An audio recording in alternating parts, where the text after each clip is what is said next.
You know when they come around, if they wanna clown, then we get them down. I'm war ready, was born ready, I'm more ready. I'm saying this now, making sure that the morgue ready. Yeah.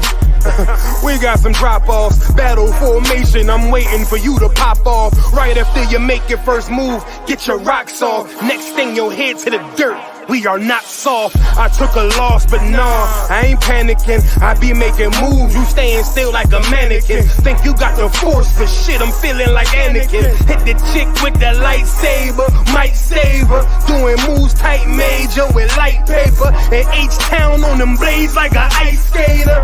Yeah, at that one West Passover. Sit down, take a seat till the class over. Far from sober, but I ain't puffing on Doja. Bartender, bring me tequila. Hold the soda, shit. Hold the ice too. Flood it like a typhoon. We can get 6 shooters, 10 paces high noon. We have Player Street, all-star studded like it's all. Because that's what it means. That's what it means to serve the Lord. That's His will. The Lord's will is about provision. The Lord's will is about separation. The Lord's will is about not gratifying yourself. The Lord's will is about not satisfying yourself. That's what the Lord's will is about. You know who I go to ground with, my niggas. You know when I know that might be a foreign concept. No thanks to Christianity. We don't want to have fathers like we're supposed to in the black home. We don't have fathers, you understand, in the black Hispanic and Native American homes like we were supposed to. No thanks to Christianity and no thanks to America. You can't feel me. Unless you sip 100 proof. I got 100 soldiers with me, that's 200 boots. We get to stomping like a Kappa or a Q. But don't mistake me for no rapper, I'm the Jew. The streets cold, so I throw on the cover. You a bitch, don't get mad at me, get mad at your mother. Put my life on the line like I got me another. Yeah, shit, it's like I'm on another level here. You second tier, I'm pulling guns, that's on Metal Gear. It's hell out here, but shit, I die heavenly. AK equipped with the drum, it holds 70. Twin revolvers, bucket you ducks like Yosemite. Yeah, I hear a lot of rappers puffing on their enemies. I don't smoke, but I drink their tears like it's hallowed is a word that means holy, meaning the Lord's name is separate. The Lord's name is about division. The Lord's name is about separation. Throughout the Bible, it talks about separation and division. Even wanna hear about rappers. Heavy gut punch, knock the air out rappers. Ain't nobody fucking around with my niggas. You know who I go to ground with, my niggas. You know when they come around, if they wanna clown, then we gun them down for my niggas. Ain't nobody fucking around with my niggas. You know who I go to ground with, my niggas.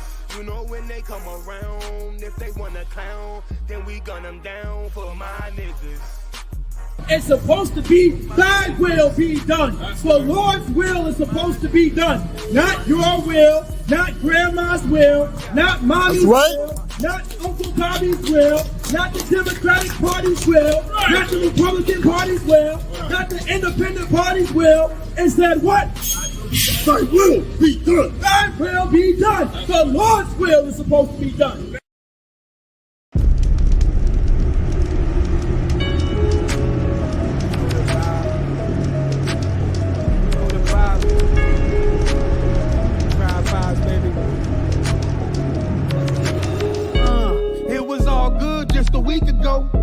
Riding through the hood with my speakers low.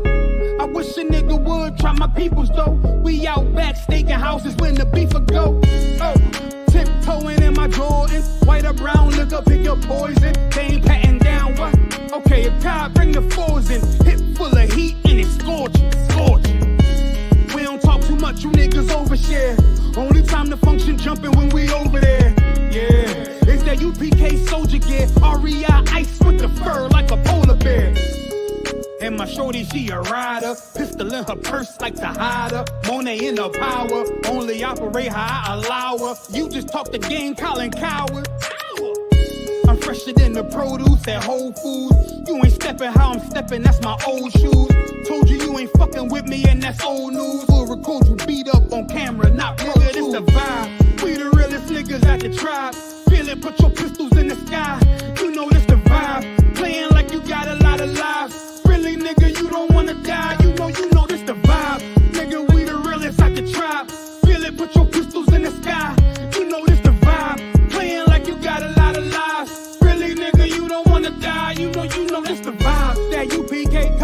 some stripes on it, G-shot, not a lot of ice on it. Not a lot of niggas pay this price shit. I can bet my life on it, you'll get your shot and go light on it. I go tie game OT, last bucket of the night, and go mic on it, sights on it. I don't need a beam.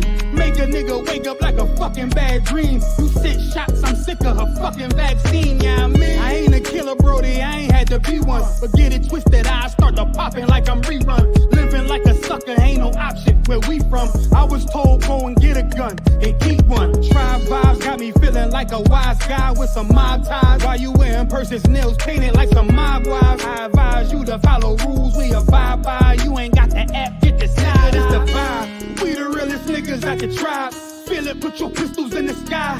You know this the vibe. Playing like you got a lot of lives. Really, nigga, you don't wanna die. You know this the vibe. Nigga, we the realest at the tribe. Feel it, put your pistols in the sky. You know this the vibe. Playing like you got a lot of lives. Really, nigga, you don't wanna die. You know this the vibe. Nigga, that's the tribe. Yeah. The Lord shall bring thee into Egypt again with ships. This time it was gonna be ships.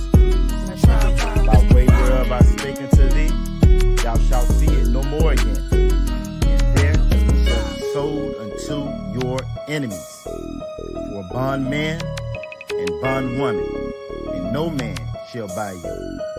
We hit these shores, we were sold for slave man and slave woman.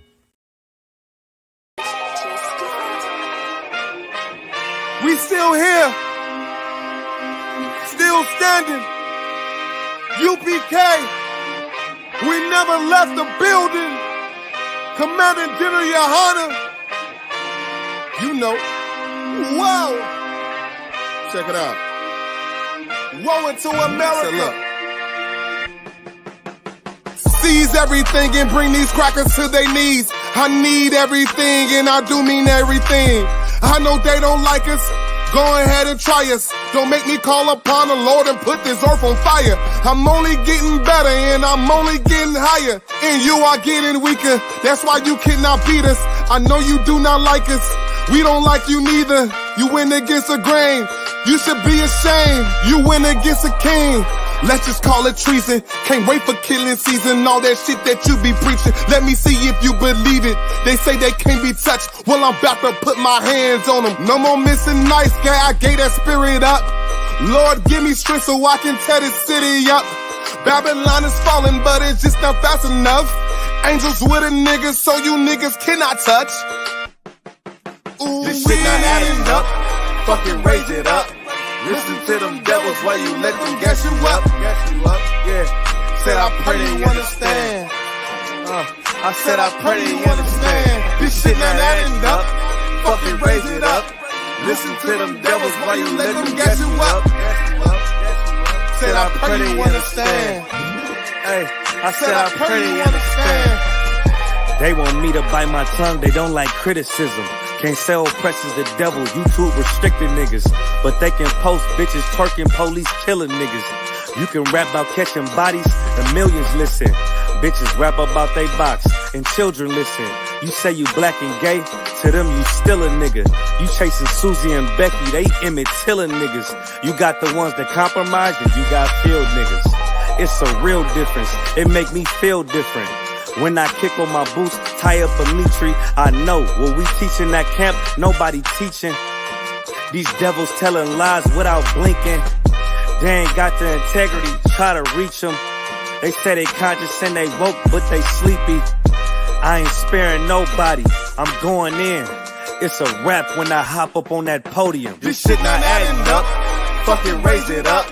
Listen to them devils while you let them gas you up. Yeah. Said I pray they understand. I said I pray they understand. This shit not adding up. Fucking raise it up. Listen to them devils while you let them gas you up. Said I pray they understand. Hey, I said I pray they understand.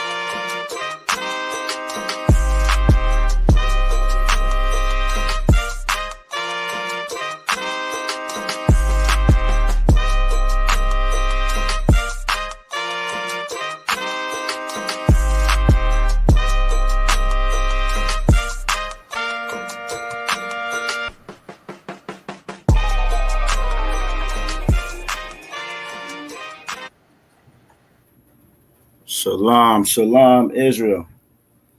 Make sure we good to go.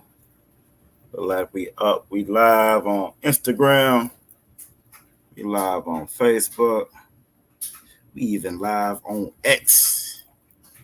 We are also live on the infamous YouTube, where most of the family come to congregate at. We ain't fooling around with TikTok tonight. Not tonight. We'll argue with those devils another night, not tonight. And with that being said, clap it up.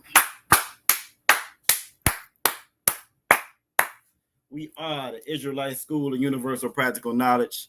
Started out of 1 West, 125th Street out of Harlem, New York, under Commanding General Yohana. And since 1969, we have been teaching the truth of the Bible. And what's that truth? That truth is, if you are so-called Black, so-called Latino, so-called Native American Indian, you are the Israelites. You are God's chosen children. You've been in captivity for as long as you can remember. You know why? Because you God's chosen people. You are God's, you are the Israelites. You've been at the bottom of society. We've been at the bottom of society for God knows how long, even though we run the fastest, we the smartest. Every invention comes from us. Every innovation comes from us. If you've been watching the Olympics, every medal they passing out is going to us. You know what I'm saying? And without us, this place don't even move. But yet and still, we the scapegoat for everything negative, everything wrong, everything bad. We are number one in every demographic, every negative demographic there is in this country. We are number one in that demographic. Number one for STDs, STIs. Number one for poverty. Number one for incarceration. I mean, you name it, you go down the list. Even though we are roughly 11 or 13% of this population, we number one. A mathematical impossibility. We are number one in all of those categories, and the reason being is because of the truth of that Bible. Because you are God's chosen people. So the water, thank you. Oh yeah, before I go any further, we are not affiliated with any other in any other fake Israelite group. We're also not affiliated with any Christian organization.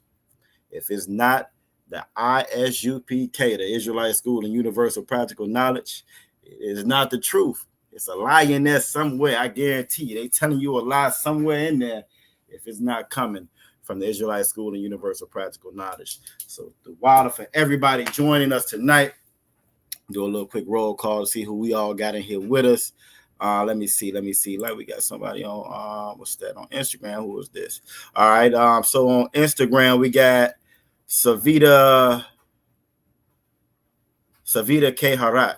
Savita K. Harat 36 joined. I'm not sure if that's a male or a female, so I'm just gonna say y'all Bashim Yashar Brakatha to you. The water for you joiners. If you would please put your city name and state in there so we know who you are, know how to properly address you. You get credit for being in class and so forth. You know what I'm saying? Who else we got in here with us? We got Akwaf Aya in the building. Y'all Shamal Atham by Hashem Yahweh to you, Akwaf. It's good to see you in here. I don't know if I'm like this background. Crown keep disappearing in the background. I might switch that up. We also got Akwaf Dabara in the building. Yahweh Shamal Atham by Hashem Yahweh to you as well. We got the Princess Shelly in the building. Yahweh Shemalathon by Hashem Yahweh to you. Yeah, we tried out both of those, a couple of new intros today. And hopefully y'all liked and enjoyed those. We try to keep it fresh. Entertaining, keep it engaging. So y'all keep on coming back. We keep on growing. We keep on being able to get this word out. Yahweh Shemalathon by Hashem Yahweh to Akwaf Tower Both in the building, checking in from Charles City. Also, Yahweh Shemalathon by Hashem Yahweh to Akwaf Hadassah, checking in. Tribe Benjamin, checking in from Norfolk. It's good to see you in here as well. We also got Akwaf Amadan in the building. Yahweh Shemalathon by Hashem Yahweh to you, checking in from Virginia Beach. And we got the young man Edward Lee in the building. Yahweh Hashem Yahweh Brakatha to you. Always good to see you checking in from Norfolk. We also got young man Asa in the building. You know what I'm saying? Checking in from Norfolk as well. Yahweh Hashem Yahweh Brakatha to you. And we got the linguist, the Hebrew linguist, young man Trey in the building. Yahweh Shem Yahweh Shabarakatha to you. It was awesome watching y'all in that class last Friday for the Lasha One Padash. Y'all did such a great job. I'm always proud when I can't log on. I mean, I'm always there. I'm always gonna try to log in some kind of way, but I wasn't able to be on screen. But it was just a pleasure sitting back watching y'all do y'all thing. The coordinator, you know what I'm saying, the conductor of the show, y'all Bashim Yabshah Brakatah, the Officer 500 Matazah Karah taught a hell of a Lasha One Kodash class last week. You know what I'm saying? And again, it was a pleasure. It was a pleasure watching it. Y'all are doing a great job in that class. I got ones in there, we got claps in there, so I know everybody is engaged and in here tonight. Y'all Shamal Atham Bashim Yawashada Akwaf Shara Yakwa in the building. Precinct Officer Rib, Precinct Officer Rawam Ya'ala out of Texas, and hopefully y'all are doing well down there in Texas. I know Texas got hit with a barrage of those storms, you know what I'm saying, and so forth. It's power out. I think it's like 2 million people without power last time I checked, you know what I'm saying. So it's good to see the sister checking in from Texas, so we know that your Wi-Fi is working all right. Hopefully, you know what I'm saying, your Wi-Fi is going good, and you know what I'm saying, Lord be with y'all down there. We also got Ephraim Ban Yasha'Allah checking in. Y'all Bashim Yawashah Brakatah, and he said Shalom Most High and Christ. Most High and Christ. I remember Ephraim, I think you first checked in, it was something different there. So Shalom, Y'all Bashim Yawashah Brakatah. That's great to see, and I'm glad to see you still rocking out with us and you still checking in and so forth.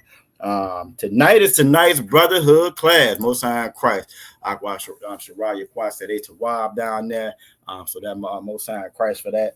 You know what I'm saying? That's the thing about being in this truth. Think about being in this truth. Think about being in this body. Think about when you really serve the Lord for real.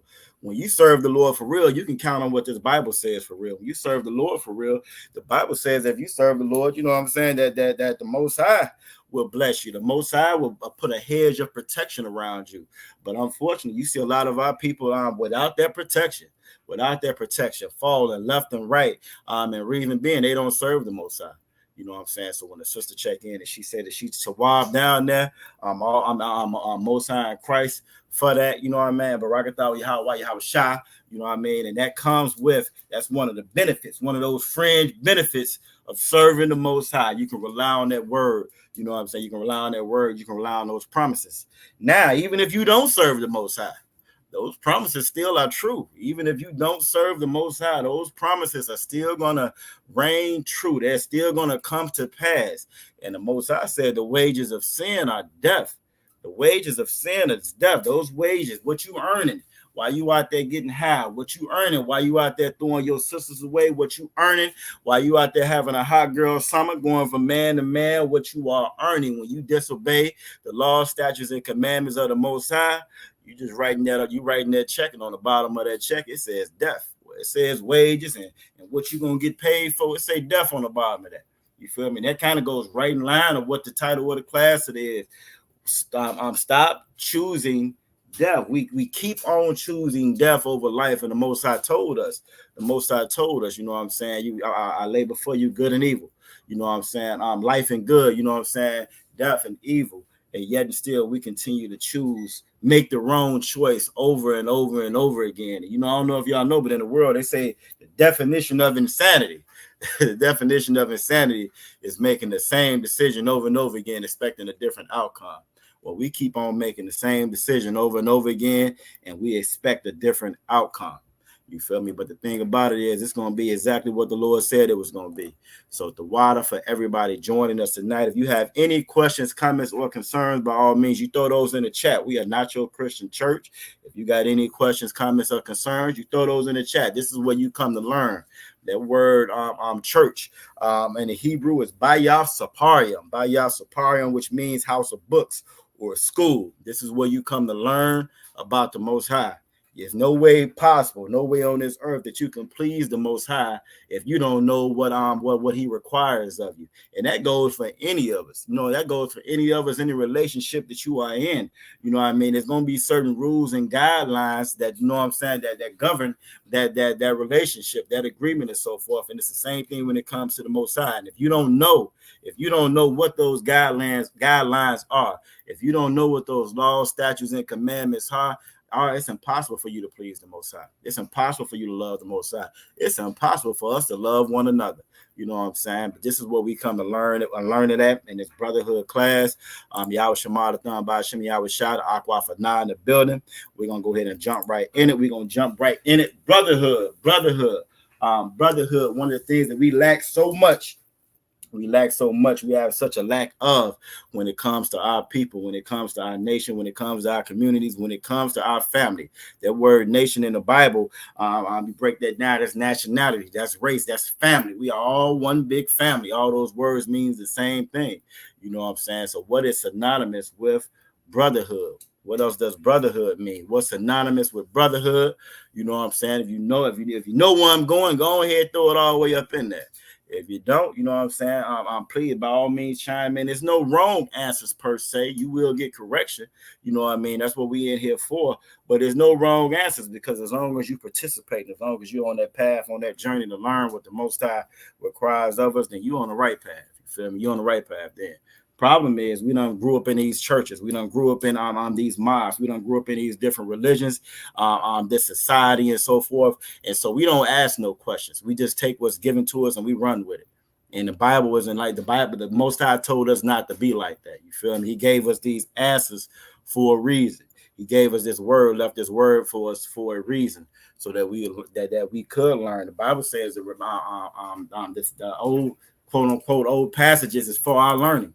That's what it's for. It's for our learning. The reason why we don't learn anything, and we like a hamster on the wheel, just going around in that same circle, committing the same mistakes, choosing death over and over again, because we don't take the time to learn what the Most High laid down for us. You know what I'm saying? But the water for y'all being in here tonight, I can see by the answers coming in. Somebody been paying attention. Y'all in here trying to learn what it is. I got somebody named Q with a question. By all means, we'll definitely jump on that question. I'm gonna go ahead and put your city name and state in there so we know how to properly address you as well. All right. So looking at these answers, Aqua for Aya says sisterhood, brotherhood, and sisterhood are the exact same thing. Brotherhood and sisterhood go hand in hand with each other. She also put 1 John 5:3, and she put love, because that's what I'm getting ready to ask next. I'm gonna ask next, what is brotherhood and sisterhood? And she already put it up in there. She put love and she put the proof behind it. Think about this Bible, to think about our culture, our heritage. The Most High said what his Bible says, to prove all things. 1 Thessalonians 5:21 says to prove all things. We've been going to these churches. We don't ask that pastor to prove anything. We don't have, you can be driving and the oppressor will pull you over. First thing he gonna ask you is proof of license and registration. He want to know you got proof to be out there driving. We out here navigating these waters called life, and we ain't got no kind of proof of that. The actual destination is down there to the right. The actual destination is down there to the left. We just riding because somebody told us to go this direction. And even though the car falling apart, the wheels falling apart, it's smoke coming from the engine, we keep on driving full-fledged, you know what I'm saying, foot on the gas, because they told us this is the way to go, when all signs point to, hey, something's not right, something's not wrong. Maybe we need to hit a detour somewhere and relook at these directions. You know what I mean? But sister's absolutely correct. It's going to be sisterhood. Young man Edward says sisterhood. The sister Shelly says sisterhood, and she put the precept in there, 1 John 5:3, and brotherhood and sisterhood again are love. When you're looking for the definition of what love is, when you're looking at what we are lacking as a people, it's brotherhood, it's sisterhood, it is love. We do not have love for one another. We don't have that brotherhood for one another. We don't have that sisterhood for one another. And therefore, we don't have love for one another. Officer 500 Matai Zachariah says sisterhood, and he said love as well, 1 John 5:3. You know what I'm saying? Akwaf Amadah said sisterhood, and she said 1 John 5:3, and she said love as well. Again, brotherhood and sisterhood are love. That's what love is. It's not a Mother's Day card. It's not a Father's Day card. It's not a Christmas gift. You feel me? It's not no teddy bear, no candy on Valentine's Day. That's not love. That's not love.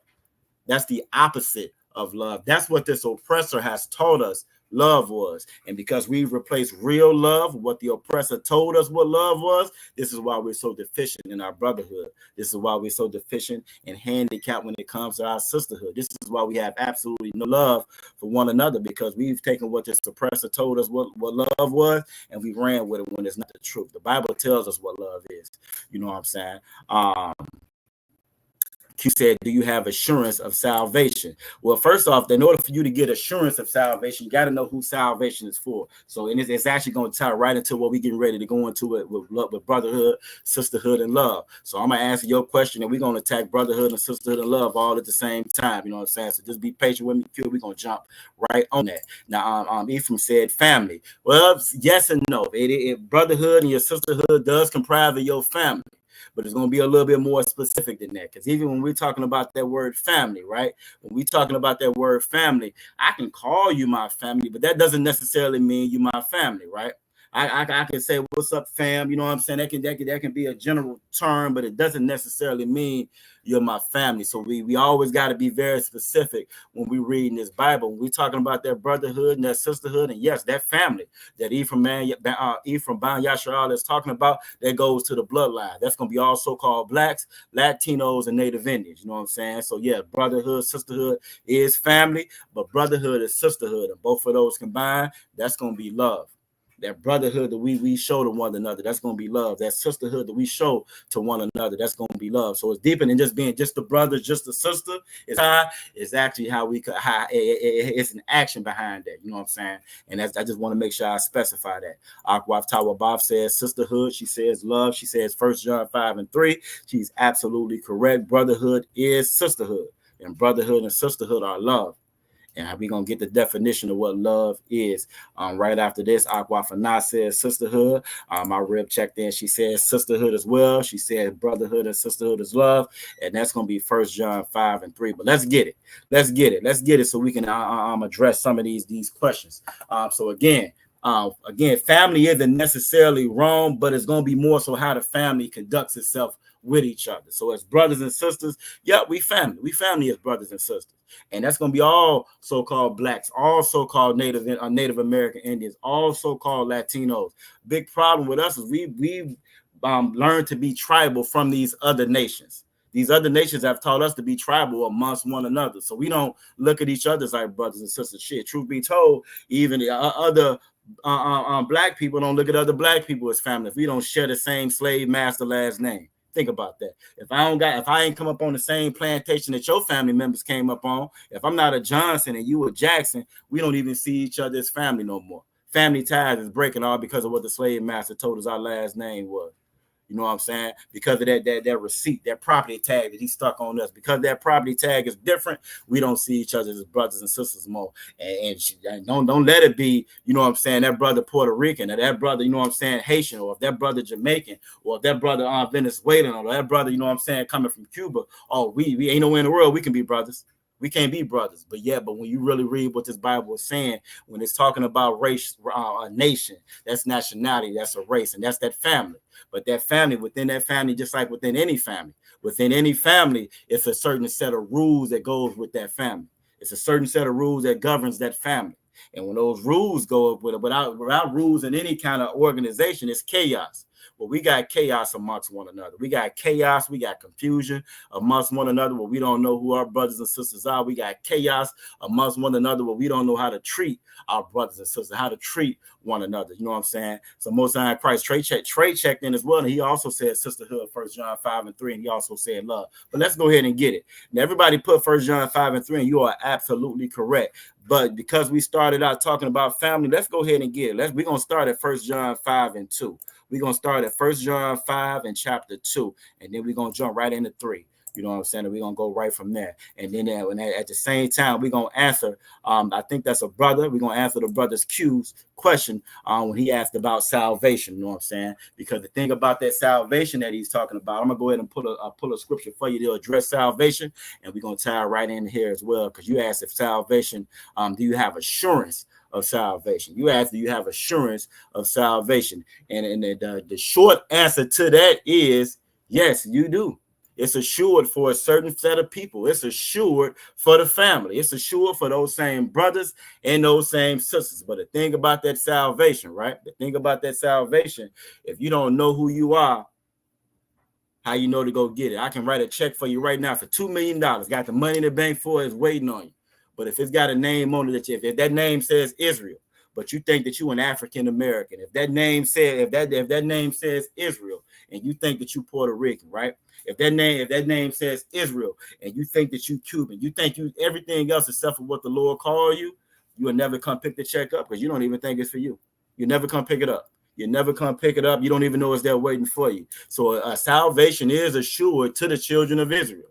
Problem is the children of Israel don't even know that they are Israel. And not only do they not know that they're not Israel, they don't know it's a check sitting there waiting for them. And the ones that's supposed to teach them, the mailman is supposed to say, "Yeah, I got your check," and put it in your box. Well, he took your letter, crossed the name out, and put everybody on. So he said everybody get a piece of this check. You feel me? So that's the problem. So it is assured, and it's only assured to the children of Israel. That's another thing about that salvation. That check is only for the children of Israel. You feel me? It's not for anybody else. It's not for anybody else. But it's just like with anything, if they just with that same example of that check, if you think that check belongs to everybody else and you don't have no parts of it, well, you're gonna be left without it. You feel me? You're gonna be left without it. You will be left without it. You'll never go pick it up. You'll never experience none of the benefits of it. Reason being, you didn't think it was yours to begin with. This is how you know who it belongs to and how we get that salvation that you're talking about. 1 John 5:2 reads, "And the water to aqua for Nas was." She put 1 John 5:3 also. 1 John 5:2 is where we're gonna start it. It says, "By this right here, not that over there. You ain't got to go grab no other book. You ain't got to grab no Hallmark card. You ain't got to call your teacher, call your pastor. You don't have to call anybody else. Salvation depending on not yet. Well, first off, his name ain't Yeshua. His name ain't Yeshua. It is dependent upon ethnicity. It sure is. It is absolutely dependent on if you're a so-called Black, Latino, Native, and if you are a so-called Israelite, because salvation is of the Jews. Period. Point blank. Salvation isn't to the Africans. Salvation isn't to the Asians. Salvation isn't to the Edomites. Salvation ain't to the Arabs or Ishmael. Salvation ain't to Moab or Ammon. Salvation is only to the Jews. So you are absolutely correct in that. And his name is Yahweh. That name Yeshua that you're referring to, that's a product of the Edomite or the oppressor stealing our identity. Trying to hijack our language, trying to take our Bible and put their own spin on things. That's where they get that Yeshua from. We didn't have any U's in the Hebrew. You know what I'm saying? We didn't have any U's in the Hebrew. But stick around though, Q, and you'll better get everything that you're looking for. I guarantee it. So 1 John 5:2 says, "By this we know that we love the children of the Most High." Who are the children of the Most High? That goes right along the lines with that salvation. So-called Blacks, so-called Latinos, so-called Native Indians. The same ones has done been slaves, has done built up everybody else's empire. Every empire that you look at, damn right, Ephraim, you right on it. You know exactly where I'm getting ready to go from.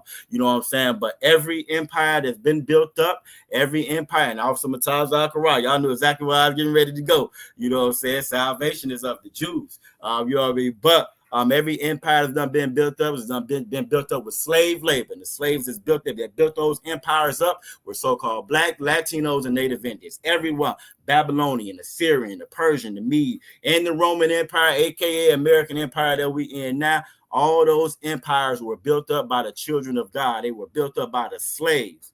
Them slaves built that Great Wall of China. It wasn't no damn dragons that built that. Slaves built that. We built that. So-called Blacks, Latinos, and Native Indians built that. You feel me? This is how you can identify who we are, right? When Moses led the children of Israel up out of Egypt, that wasn't everybody he led up out of there. He led the children of Israel up out of there. So it says, "By this we know that we love the children of the Most High." The children of the Most High, the children of Israel, that's going to be so-called Blacks, Latinos, and Native Indians. It says, "When we love the Most High." Well, this is how you love the Most High. You can't give the Most High a birthday card. You can't call him up on the phone and say, "I've been thinking about you." It has nothing to do with no personal relationship like the Christian church lies and try to tell us. It has nothing to do with a personal relationship. You feel me? Nothing to do with that whatsoever. But what it does have to do is, when we love the Most High and keep his commandments. So what this is saying is, there's only way to love the children of the Most High, and there's only one way to love the Most High, if that we keep his commandments. That's these laws, these statutes, and these commandments. Period, point blank. When it comes to love, what is love? Love is keeping these laws, statutes, and commandments. How do you prove it? We're going to go right to the next verse where everybody was going there, talking about the definition of love. This is the definition of love right here. For this, again, you don't have to go nowhere else. You don't have to go to no other book. You said Aramaic is from Edomites. Okay, no, you are a lot of our confusion comes from the Edomites. Now you get a lot of confusion coming from the other heathens as well, but a lot of the strongholds that hold our people up it does come from the Edomite. It does come from a lot of it does, but it's not just them. It's all the other nations. It's everything that we into. A lot of that Egyptian Kemetic, that's the Hamites. That's not for us. You feel me? When we smoke weed and we grow dreadlocks, that's from the Elamites. That's the East Indians. That's not for us.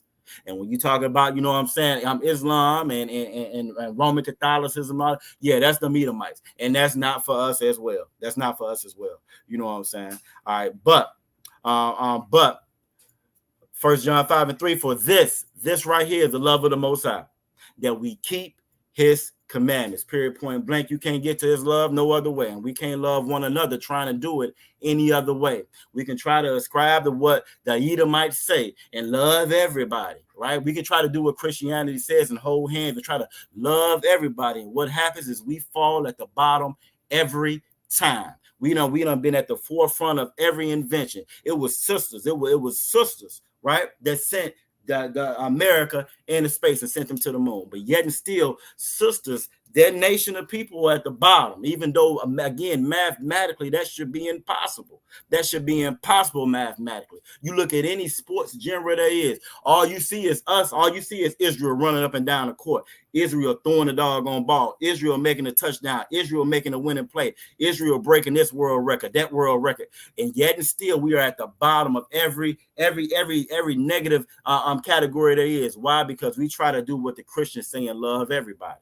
We take our salvation, which Q is talking about, and give it to everybody. We try to take our God who said his portion was Israel, and give him to everybody. This Bible is for everybody. Well, that's an everybody line. That's not in the Bible. That's an everybody line that's not in the Bible, and it was never in the Bible. Think about this Bible. Mosiah said in Malachi 3:6 that God doesn't change. He doesn't change. Your idea may change. Your ideology may change. Your theology may change over time. Granted, no problem. They ain't got nothing to do with God. God doesn't change. And so what he laid down from the very beginning, he gave this word. He gave those laws, statutes, and commandments to Adam. Adam was the forefront. He was the beginning of us, of Israel. And from that bloodline, from that family that spread, that family, that was God's family. The other 17 families on the earth, they weren't God's. God made them, but they weren't God's. God chose one family, just like God chose one plant, just like God chose one tree, one river, and so forth, right? God chose one family, and that family was Israel. That family was the Israelites. Yahweh Shemalathan Bashim Yahweh Shah, Aqua Tharapa'at, probably a Marah, you know what I'm saying? Checking in out of North Philly. Always good to have you in here with us as well, sis. But it says again, for this is the love of the Most High, that we keep his commandments. Following these laws, statutes, commandments is the only way to love Most High. And it's the only way for us to love one another the proper way. It's the only way we can be brothers and sisters. If we don't love the Most High, if we don't follow these laws, statutes, and commandments, we can't love each other. You know what I'm saying? We can't love each other the correct way. You feel me? If we don't do what the Most High said, we may think we're loving each other. We may think we do. You know what I'm saying? It may sound good, it may sound right, but it's not going to be love. That's why the Bible tells us to lean not to our own understanding. You're not smarter than God.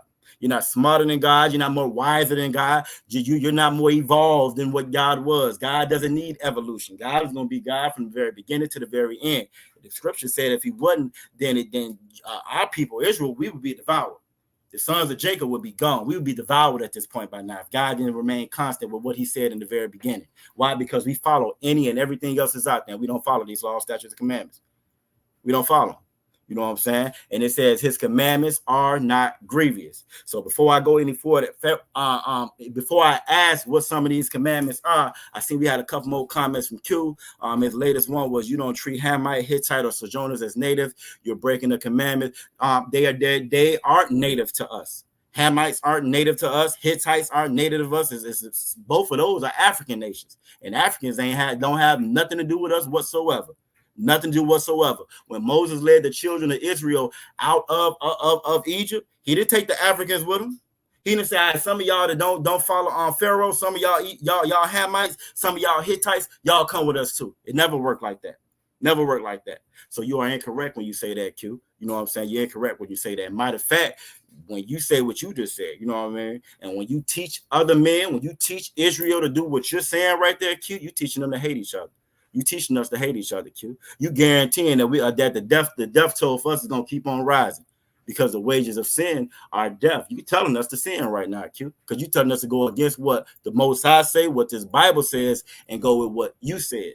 And this, you know, for anybody that when you come across, I think Q is a Christian. You know what I'm saying? He has a Christian ideology, Christian theology. And again, it's funny you mentioned what the Edomites have done to us. What the Edomites have infected your way of thought. Q, you sound like an Edomite right now. You talking like an Edomite right now. You saying the same thing that they told us, which is what destroys us.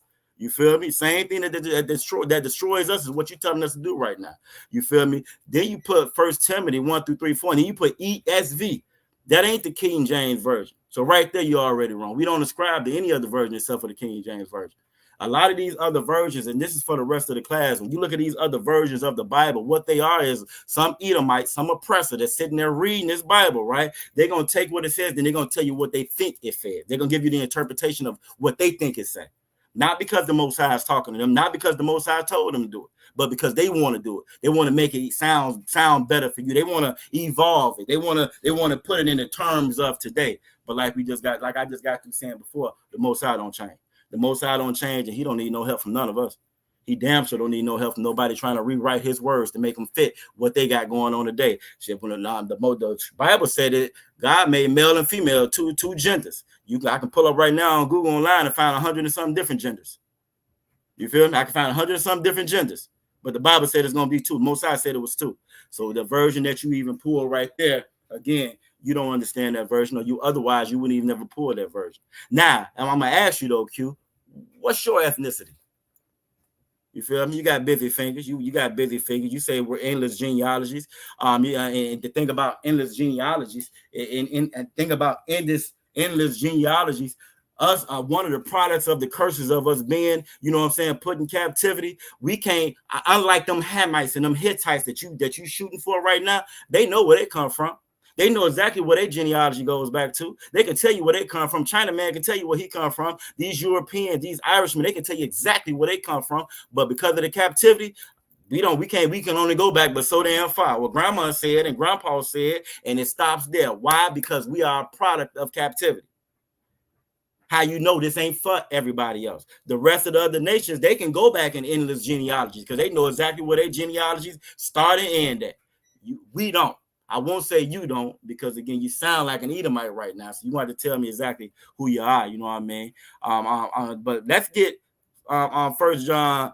Let's get 4:2, because that's what we were gonna go to. Let's get John 4:22. Let's go ahead and dead this about this endless genealogies and who this salvation is for. And I'm gonna show y'all how y'all can chop down Christianity real fast. Think about Christians. Christians don't know the Bible.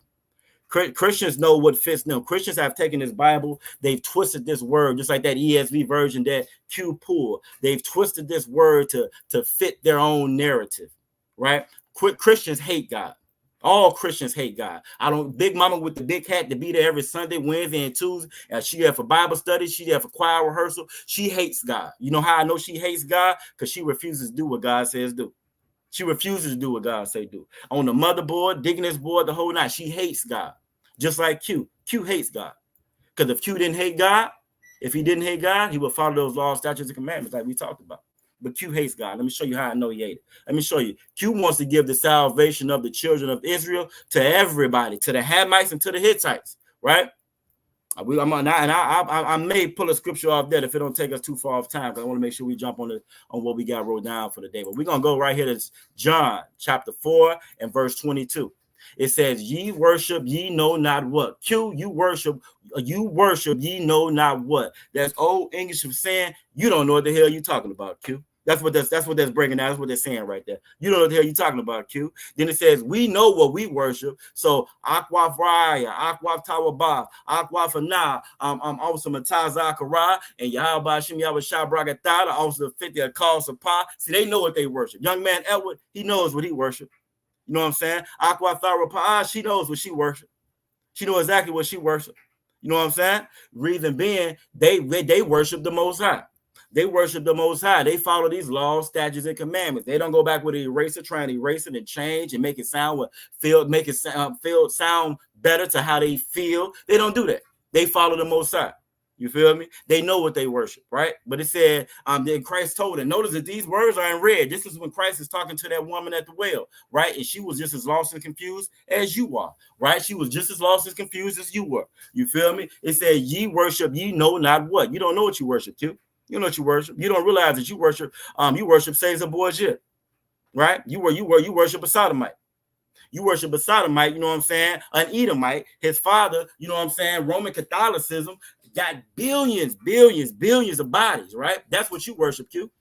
You worship paganism, Q. You don't worship this Bible, though, right? Because this Bible was given to a family, to a nation. It wasn't given to everybody else. It says, for salvation is of the Jews, period, point blank. You can't add to that, Q. You can't add to that. You can't take away from that. Christianity teaches us to add to that and such and such, but it doesn't say that when you're reading this verse right here.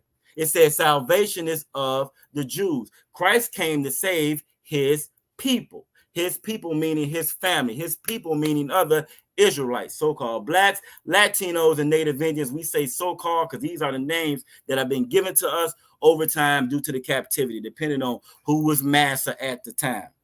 You feel me? Depending on who was master at the time, that's how we got the names that we got. But salvation is of the Jews. It's not for everybody else.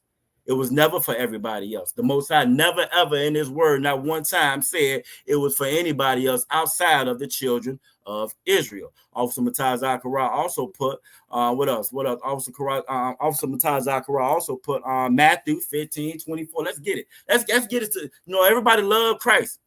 Look, they all love Jesus. Jesus take the wheel. Not knowing if Jesus was to take that damn wheel, you're not gonna go where you thought you was going. If Jesus take that wheel, you're not going to the 4th of July cookout. You're not gonna make the barbecue. If Jesus take the wheel, you ain't making that barbecue. You're gonna miss Sunday school. If Jesus take the wheel, your ass ain't going to Sunday school today. You ain't even going to Sunday service today. You're not gonna make it to the 8 o'clock service, the 11 o'clock service, the 1 o'clock service, the midday service, the after Pathanon went out, ate all the fish and pork that he could. Now he back in church again to get some more money from you service. If Jesus take the wheel, you're gonna miss all that. You can cancel those plans. Matter of fact, how they say you can cancel Christmas. Guess what? If Jesus take the wheel, right, you ain't going to Christmas. You're not gonna make the Christmas party. Right? You ain't finna make the Christmas party, the Halloween party. You're gonna have to pitch your rib off, your spouse off on Valentine's Day, that we can't go out tonight because Jesus got the will. Problem is, we want Jesus to go where we want Jesus to go. We don't care about what he said out of his own mouth in his word, right? Because the Christian church has taught us it's all about how you feel. It's all about what's up here inside of your doggone mind. Even though the Bible says that's the most corrupt and deceitful part of you is your mind. Right? Is your mind. The reason why Q will jump on here and say what he said, because he has a deceitful mind. He hates the Most High. You feel me? And he wants you to hate the Most High as well. You know what they say about misery? They say misery love company. They say misery love company. Let's go ahead and get Matthew 15:24. Let's get Matthew 15:24. And I got to make sure I scroll down and see these other comments coming in. You know what I'm saying? But we're going to hit Matthew 15:24 at the water for this precept off some 500 Matazah Karat. You know what I'm saying? All right, I got, okay, bet. We'll come back through bet. I see Q a little upset down there. That's cool. I'm happy to take you there. Reason being, this is what we have to dismantle and break down. The Christian church has lied to us for so long. They've lied to us for so long that everybody to get a damn Bible, no matter if it's an ESV, NIV. Side note, you know the same people that make the NIV make the Satanic Bible as well, right? You do know that, right? Okay, I just want to throw that out there real quick. But the same one, we follow the same people that's been persecuting us for years, for decades, for generations, for centuries. They've been persecuting us for centuries, and we'll follow their doggone logic. And we think that's gonna give us salvation. We think that's gonna give us free. When you can just look at the numbers and see it don't work like that. You can look at the numbers and see it never worked like that, right? The title of the class is to stop choosing death. We keep choosing death. We choose death because we follow people like Q. So we choose death every time, over and over again. over, and I'm gonna bring it up. I'm gonna bring up on one of the articles from later on. You know what I'm saying? But in Chicago this weekend, they chose death this weekend in Chicago. They chose it in Chicago. They chose it in Baltimore. They chose it in New York. They chose it in Kentucky. They chose death all over this country. Why? Because we follow these same Edomites that Q trying to get you to follow. That Q trying to get us to. That's all join hands. That's all saying kumbaya. Salvation is for everybody. That's saying Christian garbage has done destroyed us. Done destroyed our community. They got our daughters being whores, they got our sons being drug dealers, right? That same garbage, that same philosophy that Q is on here pushing tonight. You feel me? We follow that and we choose death over and over again. And we say we love Christ. We love Christ oh so much. We love him so much, but we don't do nothing he said do. We don't do not one damn thing that he said do. Get that off the screen real quick. Well, I don't know why I didn't go away. It's gonna go. All right, bet. So let's go ahead and get it up. Let's get it up. Let's get it up. My comments is tripping. Okay, bet. There we go. We back. All right, bet. We back. All right. So Matthew 15:24 said, but he answered and said, this is out his own mouth. After he was saying in John that salvation is of the Jews, Matthew 15:24, but he answered and said, Christ said, I am not sent, but which I'm only sent unto the lost sheep of the house of Israel. So Q, I know you don't have a couple things to say. You know what I'm saying? I know you don't have a couple things to say. But what I just read right here, Q, who else is included in this right here? It says, I am not sent but unto the lost sheep of the house of Israel. So is Christ lying, Q? You know what I'm saying? Real quick, is Christ lying right now? Is Christ lying or are you lying? Which one? You tell me that. You answer that, and then we're gonna go ahead and move on while you answering that. Who lying right now? Is Q lying or is Christ lying? I think it's you, Q. But you tell me. You tell me if you think I'm wrong. I think you lying. I don't think it's Christ lying right here. He said I'm only going to the lost sheep of Israel. He didn't name no Hittites like you was talking about. He ain't name no Hamites like you was talking about. He didn't name no damn Edomites, no Ammonites, no Moabites, no Ishmaelites. He didn't name none of them. He said the lost sheep of the house of Israel. That's so-called blacks, so-called Native Indians, and so-called Latino. That's who that is. He didn't say nobody else. But we'll wait. You was pulling precepts that you didn't know what you were pulling. Right here, this is a simple one. This is a real simple one. You got to add to it, take away from it. Matter of fact, if I'm not mistaken, even in that garbage ESV you got, I think it's still going to say something very similar to what it's saying right here. Q, I don't even think in that ESV, they weren't so bold and brazen enough to add other nations in it. Now, I wouldn't put no money on it because, you know what I'm saying, the devil going to be the devil. You feel me? However, how you break this down, Q? This is out of Christ's mouth. You tell me is Christ lying or are you lying? And then I'm going to go up here and get the rest of these comments that we got up in here.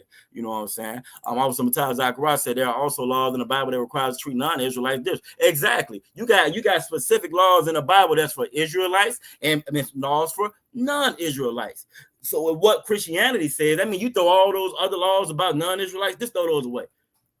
One of the two has to go away if what they say is true. This is how you know what they're saying is not true. It's a lie. Christianity is a lie. Islam is a lie. Those are false gods, false narratives made to fit their culture, fit their customs, so they can hijack and steal and take away your God. And by them stealing and taking away your God, they take away your brotherhood for your brother. They take away your sisterhood for your sister. And effectively, they take away your love for each other, which takes away your love for the Most High, which leaves you open to all those wages of sin. They leaves you wide open to it. And you have no protection against it. You have no protection against it whatsoever. If you hit Leviticus 19, which is crazy to me, you hit Leviticus 19. Leviticus is talking to the children of Israel. Those are the dietary laws for the children of Israel. You might say pork is other white meat. Africans eat any damn thing they can get their hands on. So does Moab. So is Ammon. You defeating your own self with everything that you pull because you don't know these scriptures. Think about these scriptures. They for us. The entire book is for us. You're not gonna find nowhere in there where he ever opened up salvation to anybody else. Never. And he never does. So we're not even gonna wait. Matter of fact, we'll go to what it is. I wanted to hit one or two of the laws anyway. So you know what I'm saying, just to show you how the Most High work. We'll hit Leviticus 19. You know what I'm saying. Matter of fact, I think I'm not even gonna go to Leviticus 19. Let's go to Leviticus 18. Let's go to Leviticus 18 and 19. Let's do that. Let's do that. Or maybe I do want to go to 19 to 18. Take that back, Salaki.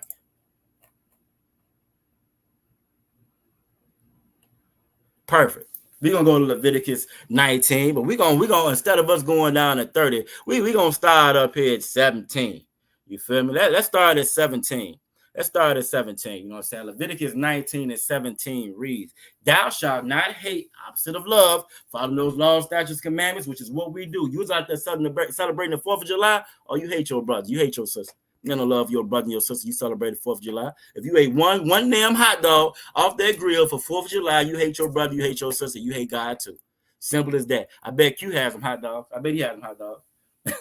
I bet he has some hot dogs. I bet he has some pork and beans. You know what I'm saying? Q probably had a good time for 4th of July. He had a good time. Give Q a hand. He had a good time for 4th of July. Good time for 4th of July. Over 100 people got shot in Chicago for 4th of July. You feel me? But Q had a good time for 4th of July. You feel me? Because that's what it was all about. That's what it was all about. You feel me? But it says again, "Thou shalt not hate thy brother in thy heart." You know what I'm saying? Then it's gonna go. It's gonna. You got them semicolons there because now it's gonna explain. It's gonna tell you who your brother is. It's gonna break it down. It just told you don't hate your brother, right? Who is your brother? What else can we call our brother? Thou shalt in any wise rebuke thy neighbor. Your neighbor is your brother, right? Your neighbor is your brother. It don't say nothing about no Hamites in this verse. It don't say nothing about no Hittites in this verse. It said your brother, right? And not suffer sin upon him. We know that sin is a transgression of the law. 1 John 3 and 4. That's the transgression of the law. Same law, statutes, and commandments that we were just talking about. Same law, statutes, and commandments that you got to follow in order for you to love your brother. That goes brother, sister, right? Everything in the Bible, it all flows together. The only contradictions in the Bible is when they try to throw these garbage religions into it. When they try to apply these garbage ESV and these different religions and these different versions, when they try to apply their own thought pattern to it. Because you might be laid up with a doggone Edomite, right? Because you might be laid up with an Edomite. So now the rest of your brothers got to suffer for the rest of their life. Your sisters got to suffer for the rest of their doggone days. So you can be happy laid up to Becky, right? Right? Most I say don't do that. Most I say, no, follow him. Now, and by following him, you're going to follow your brothers and sisters. You're going to choose your brothers and your sisters. You're going to rebuke thy neighbor. So Q, you never did put what you were. So I'm assuming that you one of us. And it sounds like you're one of us because of what us, we be the main ones fighting for Esau. We be the main ones fighting for Edomite. Everybody that got their doggone foot on our neck, we the first ones that's going to stick up for them. When ain't none of them sticking up for us. All those free Palestine, free Palestine, free Palestine. I didn't see nothing on the internet about no damn Palestinians saying, we going to pray for the brothers and sisters that's down there in Texas for the hurricane. I ain't see none of that online. None of it. I ain't see none Palestinian getting online and said, we gonna all hold hands and pray to Allah for all the violence that's happening over the 4th of July weekend. I ain't see none of that. None of that. But I guarantee we up there praying for them. I guarantee we going to ride for them. I guarantee we going to defend them. That's the doggone problem. We don't have no love for each other when we try to love everybody else. It goes hand in hand. CQ, you don't love your brothers and your sisters. You know what I'm saying? You don't rebuke thy neighbor. You weren't here trying to tell your neighbor, your brother, and your sister to sin against the Most High. You telling them to sin against the Most High. You telling your brothers and your sisters, your neighbors, right, who you supposed to love according to 1 John 5 and 2. You ain't here telling them to listen to Q. And don't listen to this Bible. Listen to Q. Don't listen to this Bible. You pull Leviticus. Leviticus is all about the children of Israel, laws that the children of Israel had. These weren't laws concerning nobody else unless it was telling you what to do with a non-Israelite like Officer Matthias Zachariah brought up. You feel me? And suffer not sin upon him, right? And then we're going to go a little bit further. Let's go ahead and get 18. 18 says, thou shalt not avenge nor bear any grudge. Who is your brother? Who is your neighbor? Against the children of thy people. It ain't say shit about no Hamites, none about no Hittites, no parasites, none of them. All about the children of Israel. And it's like this consistently all throughout the Bible. All throughout the Bible. Old Testament, New Testament say the same thing. When Christ and the disciples said, what you thought they taught? Christ said, I ain't coming with no new gospel. I ain't coming with no new message. I'm telling you what my father told me to tell you. I didn't come to destroy the prophets. I didn't come to destroy the law, right? Like Q is trying to destroy the law. Q wants to destroy the law. He wants to make the prophets obsolete because he wants to love a Hamite, right? If you want to love a Hamite, Q, hey, I'm pretty sure they got a whole bunch of flights. Go on over there to Ghana and see how they feel about you. You feel me? Go on run over there to Ghana and see how they feel about you. Go on over there to Ghana and see how they treat you. See if your brother, see how your brother treats you when you get your ass over there. Go ahead, try it out. And then I want you to type back in if they got Wi-Fi. You know what I'm saying? If they got some Wi-Fi, internet, you jump back on, you let us know how it's going. You know what I'm saying? What else we got? Sometimes Zachariah said Deuteronomy 14 and 21, you should not eat of anything that dieth of itself perfect. Let's go ahead and pull that. So everybody can kind of see the difference, right? We had laws for how we dealt with non-Israelites, and we also had laws, you know what I'm saying, for Israelites, right? Why? Because we are different. We different. It's a scene that I love in Django, right? It's a scene I love in Django. You know what I'm saying? He that 1 in 10,000, nigga. You know what I'm saying? He that one. He ain't like the rest of these other niggas around here. But when it comes to us, we ain't like the rest of these other families that's on this earth. We're not like the rest of the other families on this earth. You feel me? Also, y'all bashim y'all shout brakatah. We got Officer 5K, Yaraj Mott in the building. It said, just remember, Q, this is what love looks like. We are rebuking you so you can be right and live right. Damn right. This is what real love is. Right now is what you got. This is real love, right? You know what I'm saying? And it says that everything that the brother is saying is love. The Africans won't give you this type of love. Now, the Africans, they're going to finesse you. They're going to say, my brother, and get in them pockets. They're going to finesse you for every penny and dime you got when you come over. That's what they're going to do.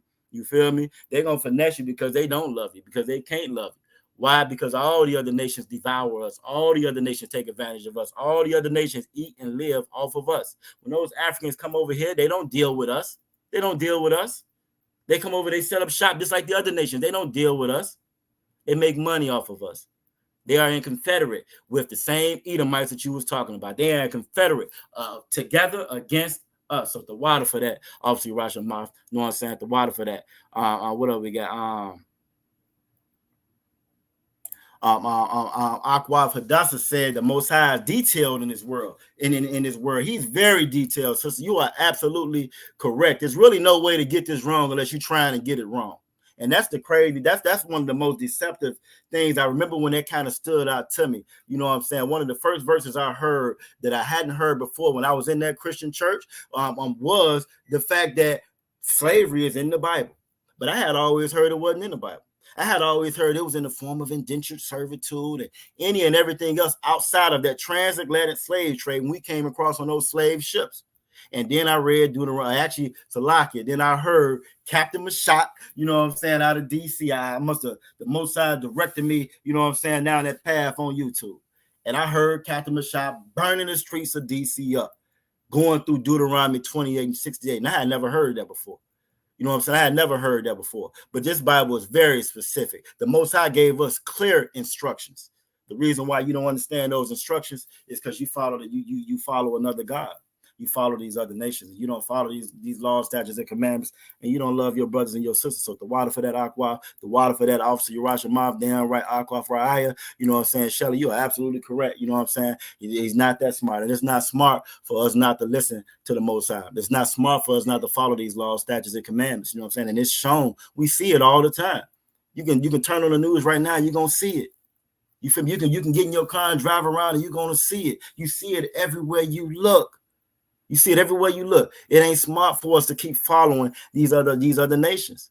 It's not smart to follow Christianity. It's not smart for us to be Muslim. It don't work for us.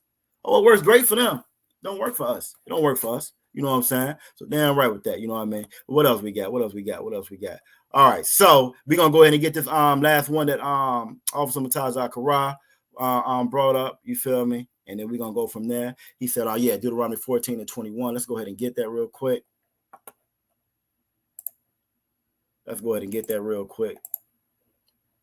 And the water for everybody chiming in. You know what I'm saying? Again, this is how we learn. And this is what the Most High want to be brought out. You feel me? That's why we always encourage everybody to chime in. You got questions, comments, concerns, chime in. You got family members that you know what I'm saying, so they know what they're talking about. Send them on through. They're going to come in here and get real love. You feel me? Because that's all it is real love. Think about us in here. It don't really matter what you believe in, because we all believed in something different before we got in here and got in this truth. We all believed in some version of a lie, an ESV version of a lie, NIV version of the lie, a Surah version of the lie. We all believed in some version of the lie before we came into the Israelite school, the universal present or not. Yeah, you may even think you're an Israelite. You may even think that you're an Israelite and think you know the truth, and you don't. If you're not in the ISUPK, no, you don't. You don't. You feel me? But this is what we come to learn, because again, this is rebuke. This is real love. This is brotherhood and sisterhood that you're witnessing right here. You know what I'm saying? Deuteronomy 14:21 says, "Ye shall not eat of anything that dieth of itself." That roadkill. You know what I'm saying? That you see the hillbillies eat. I mean, they show the Beverly Hillbilly. Let them run over something in the road. Lord be with it. It's going in the pot when they get to the house. You know what I'm saying? It's going in the pot when they get to the house, and depending on what it is, it might not even make it to the stove. You know, Esau like his meat raw. It might not even make it to the damn stove. You know what I'm saying? But that's unlawful for us. That's unlawful for us. We can't eat no roadkill. You feel me? We can't do it. We can't find no dead animals in the woods and just go ahead and eat it. You feel me? And it said, "And thou shalt give it unto the stranger that is in thy gates." That stranger, that's them non-Israelites right there. You feel me? That's the non-Israelites. This is how you know it's a difference. And you always got to read these scriptures with context. You know what I'm saying? You always got to read it with context. Because if it's saying stranger, it's making a distinction between the stranger and who can eat and who can't. You feel me? It's not talking about other Israelites. It just said you can't eat it. Right? Meaning that stranger right here in this verse, this context, is a non-Israelite. Right? This is a non, but you can give it to him. They don't want it anyway. They like that. They eat any damn thing. You feel me? But for us, it's unlawful. You feel me? That he may eat it, or thou mayest sell it unto an alien.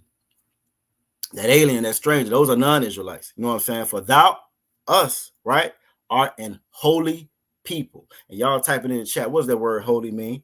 For Q and the ones like him, for the ones that's like Q that don't know no better, please tell Q what that word holy means. For thou art an holy people unto the Most High thy power. Everything possesses a pronoun. This is our power. We are his children, and we are a holy people unto him, right? Not everybody else, not the ones that can eat it, eat that roadkill, not them, but you. You're a holy person. What does that word holy mean? Thou shalt not seethe a kid in his mother's milk. Again, rules that's specific unto us, nobody else, only us. So let me see. We got some answers in here. What does that word holy mean? Damn right. Separate. Aquafra, give her a hand. Get a sister Amadah a hand. Separate. Get a sister Hadassah a hand. Separate. We're separate people. That word right there in itself, separate. That's exclusive. That's not everybody. It don't say nothing about believers right here, like the Christian church try to lie and make it seem be. It don't say nothing about how you feel. It don't say nothing about you saying no magic words. I take Jesus and my Lord and Savior Jesus Christ. It don't say nothing about no magic words. We are a separate people, a separate nation. And it shouldn't be nothing wrong with that. If we really love one another, it shouldn't be nothing wrong with that. The only time I've noticed where that's a problem, where that's problematic, is because we don't love one another. You feel me? We don't love one another. We love everybody else. We don't love each other. Me personally, I don't want to be around nobody but us. You know what I'm saying? I don't want to be around nobody but us. Nobody but us. I don't want to be around nobody but us. I could care less about being around the other nations. I'm comfortable when I'm around my own damn people. You know what I'm saying? Damn right, Aquafra. When I'm around my own people, this is when I feel I'm cool. I'm good now because I'm around my own folks. Why? Because the other nations are our enemies. And just like with any of us, we get around an enemy. You know, you got to have a different situational awareness when you're around your enemies. You can't operate the same when you're around your enemies. You feel me? You go to that slavery. You know what I'm saying? Everybody else may be able to let their hair down at the Christmas party. And at the lunch break, you know what I'm saying, or in the break room, they can let their hair down. They can be them, but you can't. Mess around, lose your job as you. You know what I'm saying? They're gonna look at you some kind of way. You can't be you. You got to talk different, don't you? Don't you got to talk different? Sisters got to wear their hair different. You got to talk different. Got to walk different. You feel me? You can't do like this. They don't know what the hell that mean. You know what I'm saying? You can't. You know what I'm saying? Nod your head back. They don't know what that mean. You feel me? You got to be different. You know what I'm saying? Because now you on guard. Because now you in there. You not around your own. I'd rather be around my own. I always want to be around my own. I don't need to be around none of the other nations. You know what I'm saying? And truth be told, I want to serve the Most High. So the Most High put them in their place. Like it says in Isaiah, put them in a place like where they need to be at, so they can't keep causing harm on this earth, so they can't keep devouring us. So we don't be number one in incarceration. We don't be number one in STDs and STIs. We don't be number one and who got unalive for the 4th of July weekend while we trying to celebrate another nation's independence. We didn't have no independence when they were celebrating when they first did it. And truth be told, we really ain't got no independence now. They did all that celebrating, all those hot dogs, all of that, and then had to turn right back around, right back around and make sure you reported to that plantation on Monday. I'll make sure y'all be at that plantation on Monday. Depending on how your job was, you might have to go back to that plantation last Friday. You know, offside. You feel me? And it's absolutely true. Damn right, Aquafadas. You know what I'm saying? Ephraim, no. You know what I'm saying? Ephraim checking in, he know. You feel me? We ain't like everybody else, and we shouldn't have to be around everybody else. The fact that we are underneath every other nation, everywhere you look around, and you gotta buy your food from Elam, you gotta wash your clothes with Moab. You know what I'm saying? You gotta go to the slavery for Esau. You know what I'm saying? Those are curses. Q. Those are curses. Those are curses. You feel me? And then here we learn these laws, statutes, and commandments. You feel me? So we can regain the protection of the Most High. So we can come from underneath that, you know what I'm saying? What else we got up in here? Let me see. Okay, yeah, we got what Q wanted to go to 30 and 35, you know what I'm saying? Yep. And again, I'm not even gonna waste no time going to the first one he pulled. Kind of chops up everything that he's saying. Don't make no damn sense whatsoever. You know, but again, this is the result. This is the result of Christianity. Christianity has taught all of us that our understanding is better than the Most High's. You feel me? Our definition of love is better than the Most High's, and it's not. There's only one way to love, and that's going to be following these laws, statutes, and commandments. It's only one way to love the Most High. It's only one way to love the children of Israel, like we just read in 1 John 5 and 2. That's to keep these commandments. And in 1 John 5 and 3, we learned that these commandments, they are not grievous. It's not hard to love your brother. It's not hard to love your brother, but you know what is hard? Trying to love your brother and love the oppressor at the same time. That's a hard thing to do. Trying to love your brother, but we're going to celebrate 4th of July. That's hard. That's a hard thing to do right there. Because something you're gonna lack in one of them. Can't do both of them. You know what I'm saying? Ephraim said, Amos 3 and 2. I'll read it right there from the chat. Ephraim was so gracious enough to throw it in the chat. You only have I known of all the families of the earth. You can't, you know what I'm saying, chop that up no other kind of way. You feel me? Unless you're trying to chop that up and you're trying to misconstrue the word of the Most High. You only have I known of all the families of the earth. The reason why we are punished, therefore I will punish you, so-called black, so-called Latino, so-called Native Indian, for all of your iniquities, all of your sin. Why? Because you were given a law. I didn't give it to everybody else. I gave it to my children, and my children are the ones that continue to break my laws, statutes, and commandments. You, I will punish. And when you look around us right now, we are underneath the punishments. We're underneath the curses. You feel me? We serving the time. But we fail to realize. We fail to realize because we fail to listen. You know what I'm saying? We fail to go back to the initial instruction. We want to switch the instruction up. We want to change it. You know what I'm saying? Damn right. I look, in the class was on it. Like Ephraim said, Q over here selling death. You know what I'm saying? Look, Q over here death peddling. You know, we're death peddling. You know what I'm saying? Sometimes I cry, said strangers sometimes refer to Israelites in the Bible. That reference is about Israel only. Yeah, and I was looking at what you want to say, what I pulled in Leviticus 19. You know what I'm saying? I can skim through it just, you know what I'm saying, just for anybody else that's actually looking on that wanted to see it. You know what I'm saying? We'll go through it pretty quick. Let's see what we got. Let's all right, so let's pull it up real quick. Let's share just real quick. Just again, because it's good for everybody to see. Because we all were there before. You know what I'm saying? We all were there before. We all made the wrong choices before. Adasa said she told someone that exactly, you know what I mean? Aqua said, General Hunter said we gave all our love to the devil, to the oppressor, and we didn't have none for ourselves. You know what I'm saying? We think that love is infinite, but love isn't infinite. Love isn't infinite, and you know what I'm saying? You can't love everything and everybody. That makes no sense. I can't say I love, you know what I'm saying? I love my children, but the people that's abusing my children, unaliving my children, molesting my children, doing my children wrong, I love them too. That's contradictory. That don't make any sense. That's Christianity. That don't make any sense. And that's not what the Most High gave us. You know what I'm saying? So you are absolutely correct. And I'm hoping that he don't choose death. And that's the title of the class is to stop choosing death. And I'm hoping it's not just Q. I don't want any of us to choose. I want us to choose love, like it says in 1 John 5 and 3. You know what I'm saying? And matter of fact, after we read this, we're going to go to Zephaniah 2:1. I want us to do what these scriptures say. I want us to choose love, and love is following these laws, statutes, and commandments. You know what I'm saying? Love is following these laws, statutes, and commandments. So what else? Where we stop at? All right, bet.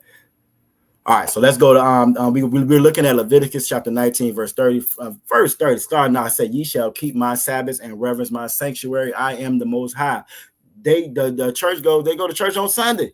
Sabbath is the seventh day. You know what I'm saying? They don't celebrate the Feast of Tabernacles. They don't celebrate Hanukkah. They don't celebrate that. They celebrate Christmas. They just got you celebrating the 4th of July. Why would you even pull this? This goes directly against what you just said. But that's the Most High allowing you to show yourself that you don't know what the hell you're talking about. Right there. We don't follow the Most High. We follow we follow Q. We don't follow the Most High. You know what I'm saying? It says, regard them that have familiar spirits. Need to seek after wizards to be defiled by them. I am the Lord your Most High. What's something the wizard going to tell you? God loves everybody. God for the Hamites too, even though the scripture say he's not for the Hamites. So again, you know what I mean? Again, Christians don't know this Bible. You feel me? They don't know this Bible. They don't know the basic definitions of certain words or whatever. They don't know the general, like in any story you got. In any story, you know what I'm saying? This is for future read. This is for everybody, you know what I'm saying? In any story, any literary work that you have, 9 out of 10 is going to be a protagonist and an antagonist. Well, the thing about Christianity and these other religions, right? They got those mixed up. They teach us that we're the antagonists. You know what I'm saying? Matter of fact, they teach all that the Most High is the antagonist. You look at a lot of these new religions and stuff nowadays. They got a queer Jesus and queer God, and you know what I'm saying? It's directly opposed to what the actual Bible says. You feel me? It's directly opposed to it. So we think that the hero is the villain, right? Right? The ones that's telling you to follow these laws, statutes, and commandments. Oh, that's bad. That's bad. That's bad. God said, do whatever you want. When it doesn't say that, it says that nowhere in the Bible. This whole book of Leviticus is talking about the laws that we should have. You know what I'm saying? Laws that we should have.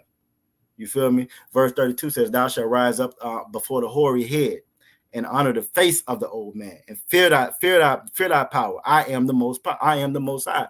To fear that old man, right? To honor the old man. That's honoring those prophets of old. That's honoring what the prophets told us, what Moses laid down. We don't honor them because we don't go against it. First thing church tell you is that the New Testament is different. Christ said something different. You feel me? So again, these same very scriptures that he pulled, Christians don't have no idea what they be talking about in the Bible. They have no idea. They'll find one or two words that they think saying what they saying, and then they'll run with it. But the thing about that, like Officer Matazar Karaj just said, you know what I'm saying? When it says strangers sometimes refer to Israelites in the Bible, but this reference right here is about Israel. So when it's saying that, but the stranger that dwelleth with you, be unto you as one born among you, thou shalt love him as thyself, for you were strangers in the land of Egypt. I am the Lord your God. Again, we were strangers to the Most High because we weren't practicing our laws. You feel me? We weren't practicing our laws. Northern Kingdom left. They left. They went in the North and Southern Kingdom. They broke up. You feel me? We were strangers to the Most High. We acted like Gentiles at one point in time. We know nothing about the Most High. We was all up in church giving money on Sunday. Thank you, Jesus. Jesus, take the wheel. We was all up in church with evangelists. Some woman up there teaching. Well, with evangelists, even though the scripture says she can't teach. We was all up in church. We were strangers as well. You feel me? But again, without that understanding, that proper understanding, without you coming underneath the men of the Israelite school, the priests and prophets of the Israelite school, the universal practical knowledge, you're not going to know what this Bible was saying. You feel me? You're not going to know what it's saying. You feel me? Last one said, "Ye shall do no unrighteousness and judgment, and meter yard and weight or in measure." And again, that's just talking about us being fair, you know what I'm saying, in our business dealings and so forth. And even that very word unrighteousness, you know what I'm saying, that word righteousness, that unrighteousness, you don't have it. Your righteousness don't mean anything. It's the Most High's righteous. You being righteous by following these laws, statutes, and commandments. So again, even in them same scriptures that he pulled, it cuts him to piss. Them same doggone scriptures that he pulled. This is what you're going to find with a lot of Christians.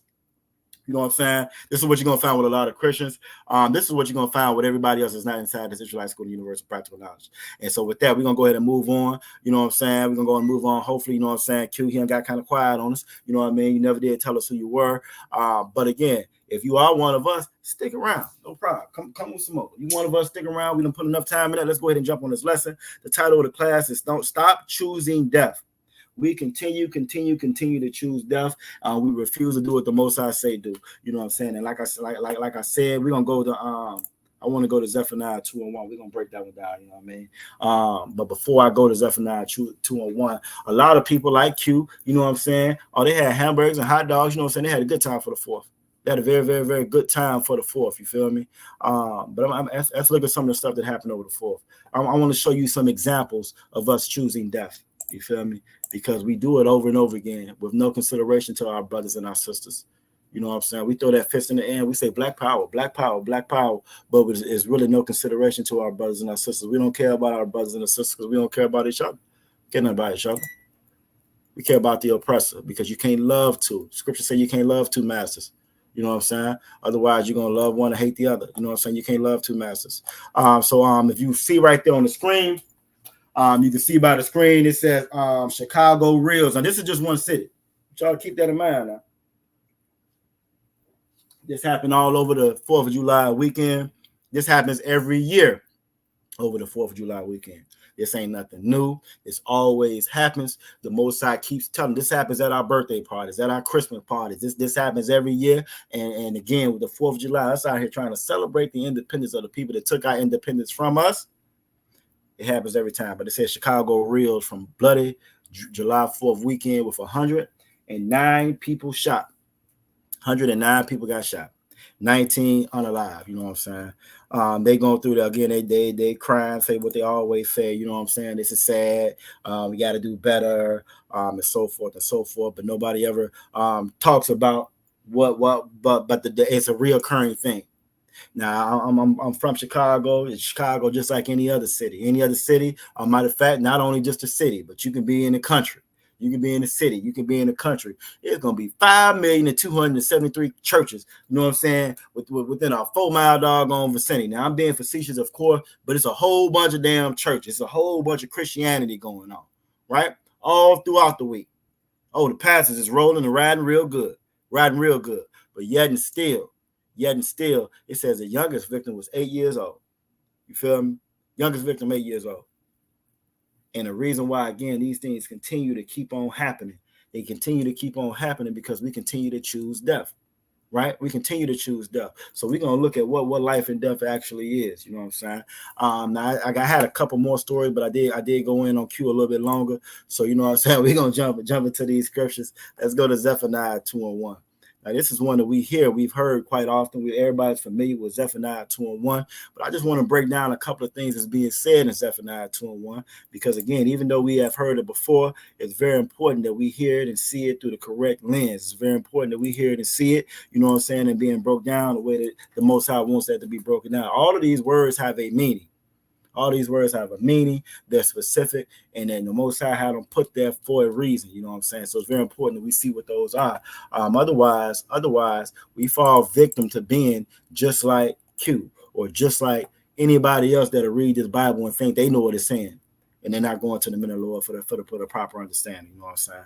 All the tricks of the devil. You know what I'm saying? You look at all the different tricks and traps that they've laid for us through our society and education. I mean, you name it, they had a plan for us.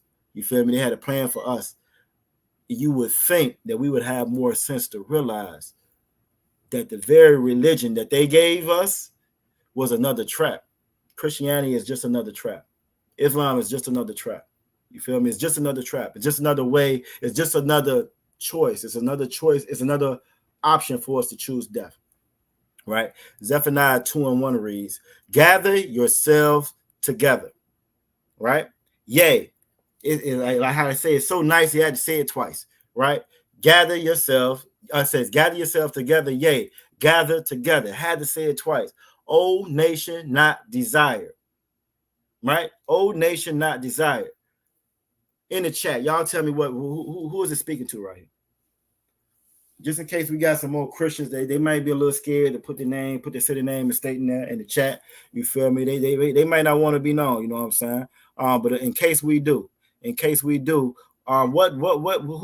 it talking to right here? Y'all tell me who y'all think it's talking to right here. All right, and Yahbashim Yashar Barakatah, Officer Karak.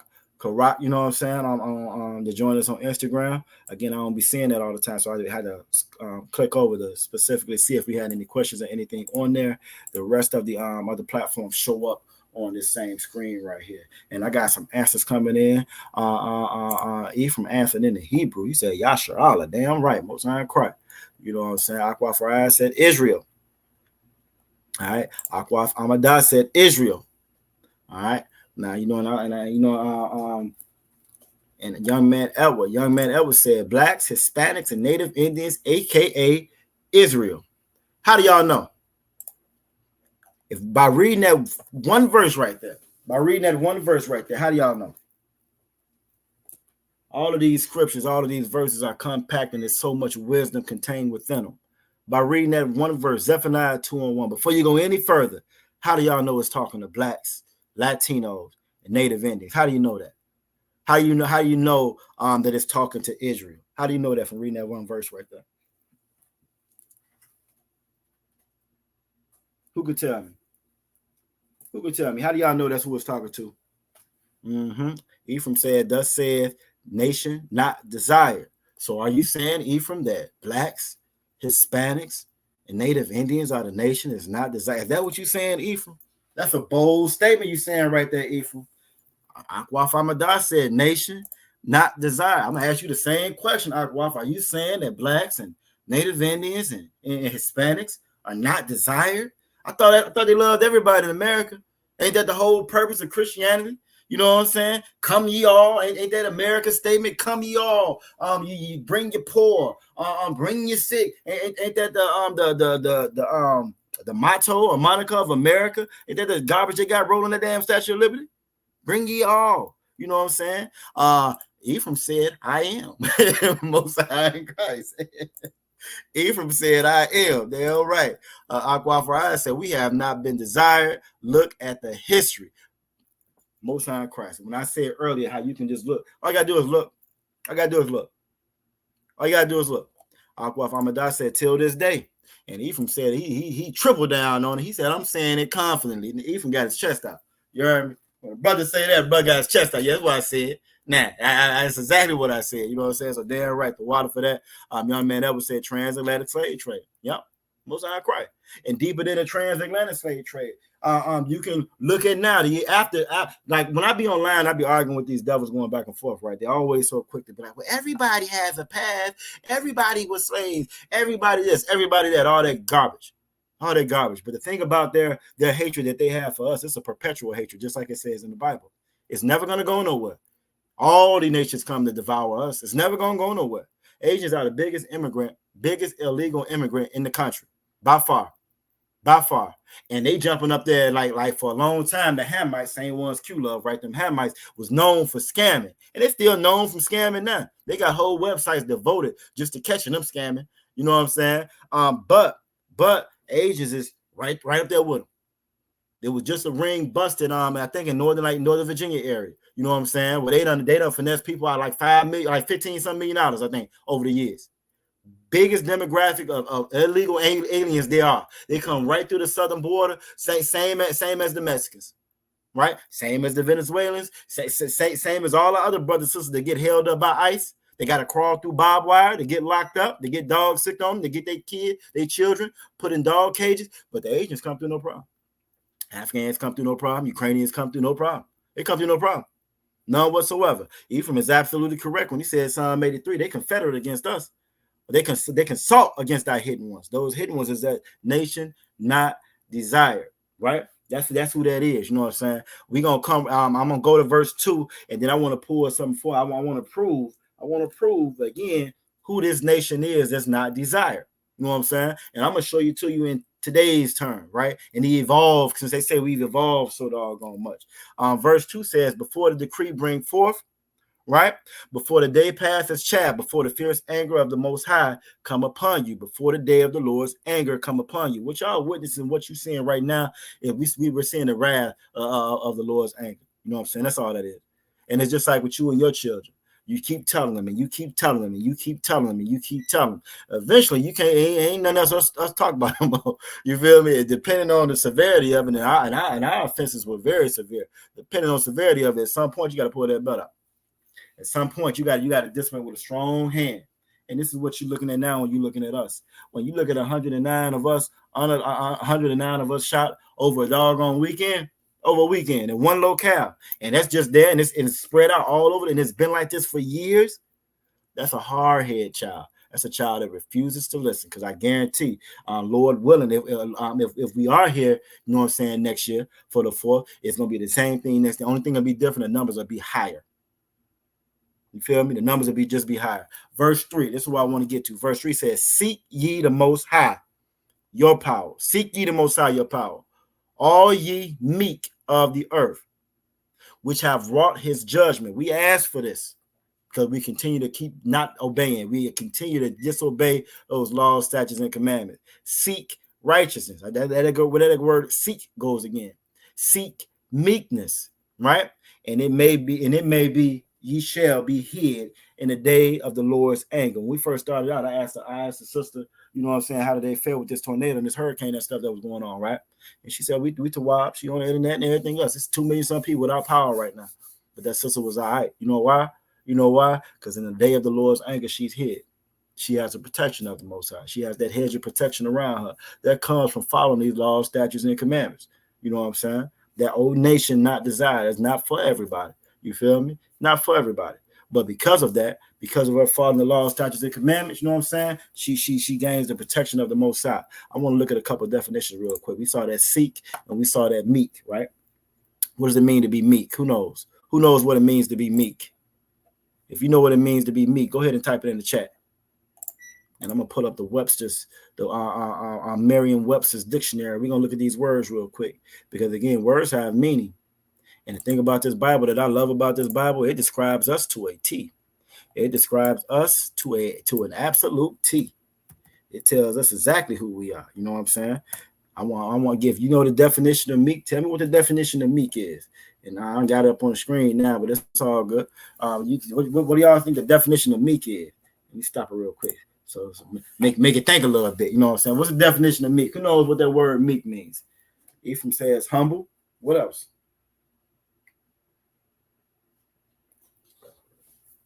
I want y'all be shy now. Don't be shy. Don't be shy. Because the thing about folks like Q, the thing about any of y'all Christians and y'all family members and your Christian, them same ones that celebrate the 4th of July, they're going to get right back to their church and say, I had a good time. Y'all had a good 4th? They'll get right back on that slavery, right? They're going to get right back on that slavery with their slave, man. Y'all had a good 4th? Happy 4th, right? Right? Even though we had all those bodies over the 4th. Even though all those people were unalive, a lot of them shot, man, you know what I'm saying? They still going to say happy 4th of July, right? Or they're going to brag about it. They're not going to be quiet. You feel me? It's going to be a whole bunch of parties. It's not going to be quiet. They're not going to be quiet. They're not going to hide it. They're not going to hide their light or their darkness. They're not going to hide their damn darkness, so you can't hide your light as well. You know what I'm saying? So it's very important y'all chime in to these classes. You know what I'm saying? Y'all put your input in. This is how we learn. Okay, so I see a couple of humble. Aquaf said humble. Ephraim said humble. Aquaf Adasa said calm temper, not easily provoked. Okay, let's get it. Let's get it. Those are some great answers. Now let's get it up on screen. I'm going to show you that every word in here is in here for a specific reason. For a specific reason. The Most High knows, just like you know your children, the Most High knows his children. You know what I'm saying? Why I ain't moving on screen? Okay, there we go. Moving again. All right, so meek. Definition 1, enduring injury with patience and without resentment. Mild. You know what I'm saying? When the Most High describes us, don't that sound like us? Now, we can't stand each other, or we unalive each other. You know what I'm saying? I guarantee a good portion of those shootings were us shooting each other. You feel me? We'll do that. But when it comes to holding this oppressor accountable for what they've done to us, they get off scot-free.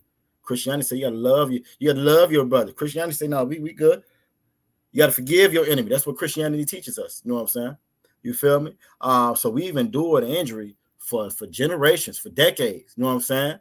And we patient with the oppressor. We just not patient with one another. So when the Bible's talking about asking for meekness or to be meek, that's to be meek with each other. We meek with everybody else. We meek with the other nations. We'll jump in this same chat right here as Q, and we'll fight for the Hamites. We'll fight for the other nations. We won't fight for each other, though. You know what I'm saying? We're not meek when it comes to each other. And it says, and without resentment. I knew people in my family grew up, they ain't talked in 30 years. You know what I'm saying? Somebody made the wrong comment about somebody else's potato salad, and these helpers ain't talked in 30 years. They ain't talked. You know what I'm saying? 30 years, that everybody get a Christmas gift. They don't give each other Christmas gift. You know what I'm saying? You feel me? But that oppressor, that beat us, that raped us, that robbed us, that murdered us, that ate off of us, that eat off us to this very day. Oh, we meek when it comes to him. We ain't got no resentment towards him. We celebrate 4th of July with him. We pop fireworks with him.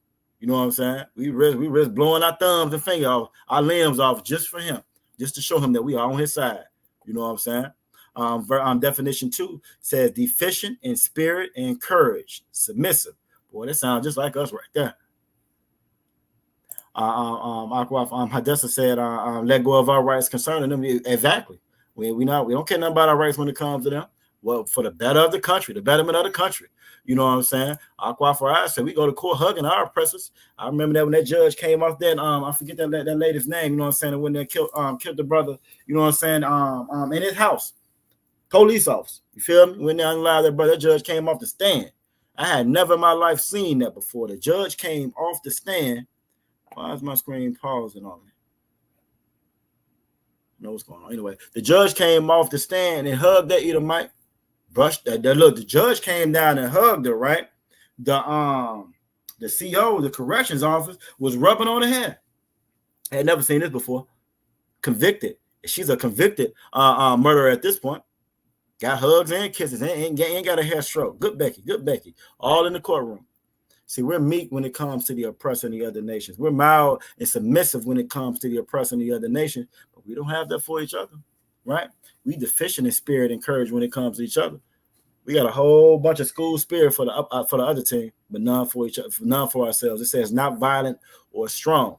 All right, moderate. Well, we absolutely don't take up vengeance again, and we don't recommend that. You know what I'm saying? Let me clarify that. As far as the ISUPK, you know what I'm saying? The Most High says vengeance is of the Lord. You feel me? We want you to come back and follow these laws, statutes, and commandments. And just like in Egypt, when the Most High took up arms for us, he'll do the same thing for us here. You feel me? But the contrast to that is though, when it says not violent or strong, we don't fight them. We ain't mad at them. We not assaulting them, accosting them. We don't go black or white with them. We will go red or blue with each other though. Or we holler red or blue with us, but we don't go red. We don't go black and white with them. We don't do that. You feel me? So when the scriptures is talking about us having all meekness, that's meekness towards one another. That's a family rule. You feel me? That's a family rule. And that's a perfect example of showing you how you can't be that for everybody. When we do that for the other nations and not ourselves, we find ourselves in the condition that we're in now. We find ourselves with over 100 people shot in Chicago, right? And then I'm going to get the actual number, you know what I'm saying, how many actually were unalive. Now, that's the definition of meek. That's a definition of meek. Aqua said his brother came down and hugged her, saying he didn't want her to go to jail. Damn right. She unalive. I forgot about that part. His own brother, his own blood brother, right? Own brother came right down there and said, no, I don't want her to go to jail. Oh, not this little pretty white girl, all that blonde hair, all them blue eyes. Oh, she can't go to jail. Oh no, she can't go to jail. But let that have, man, some gang violence. Let one of the Kia boys had, you know what I'm saying, unalive and took his car or something. It wouldn't have been like that. I've seen too many cases. We go up there and I want them to get the death penalty. And if you can get the death penalty and unalive them and bring them back again and do it two times when it comes to each other.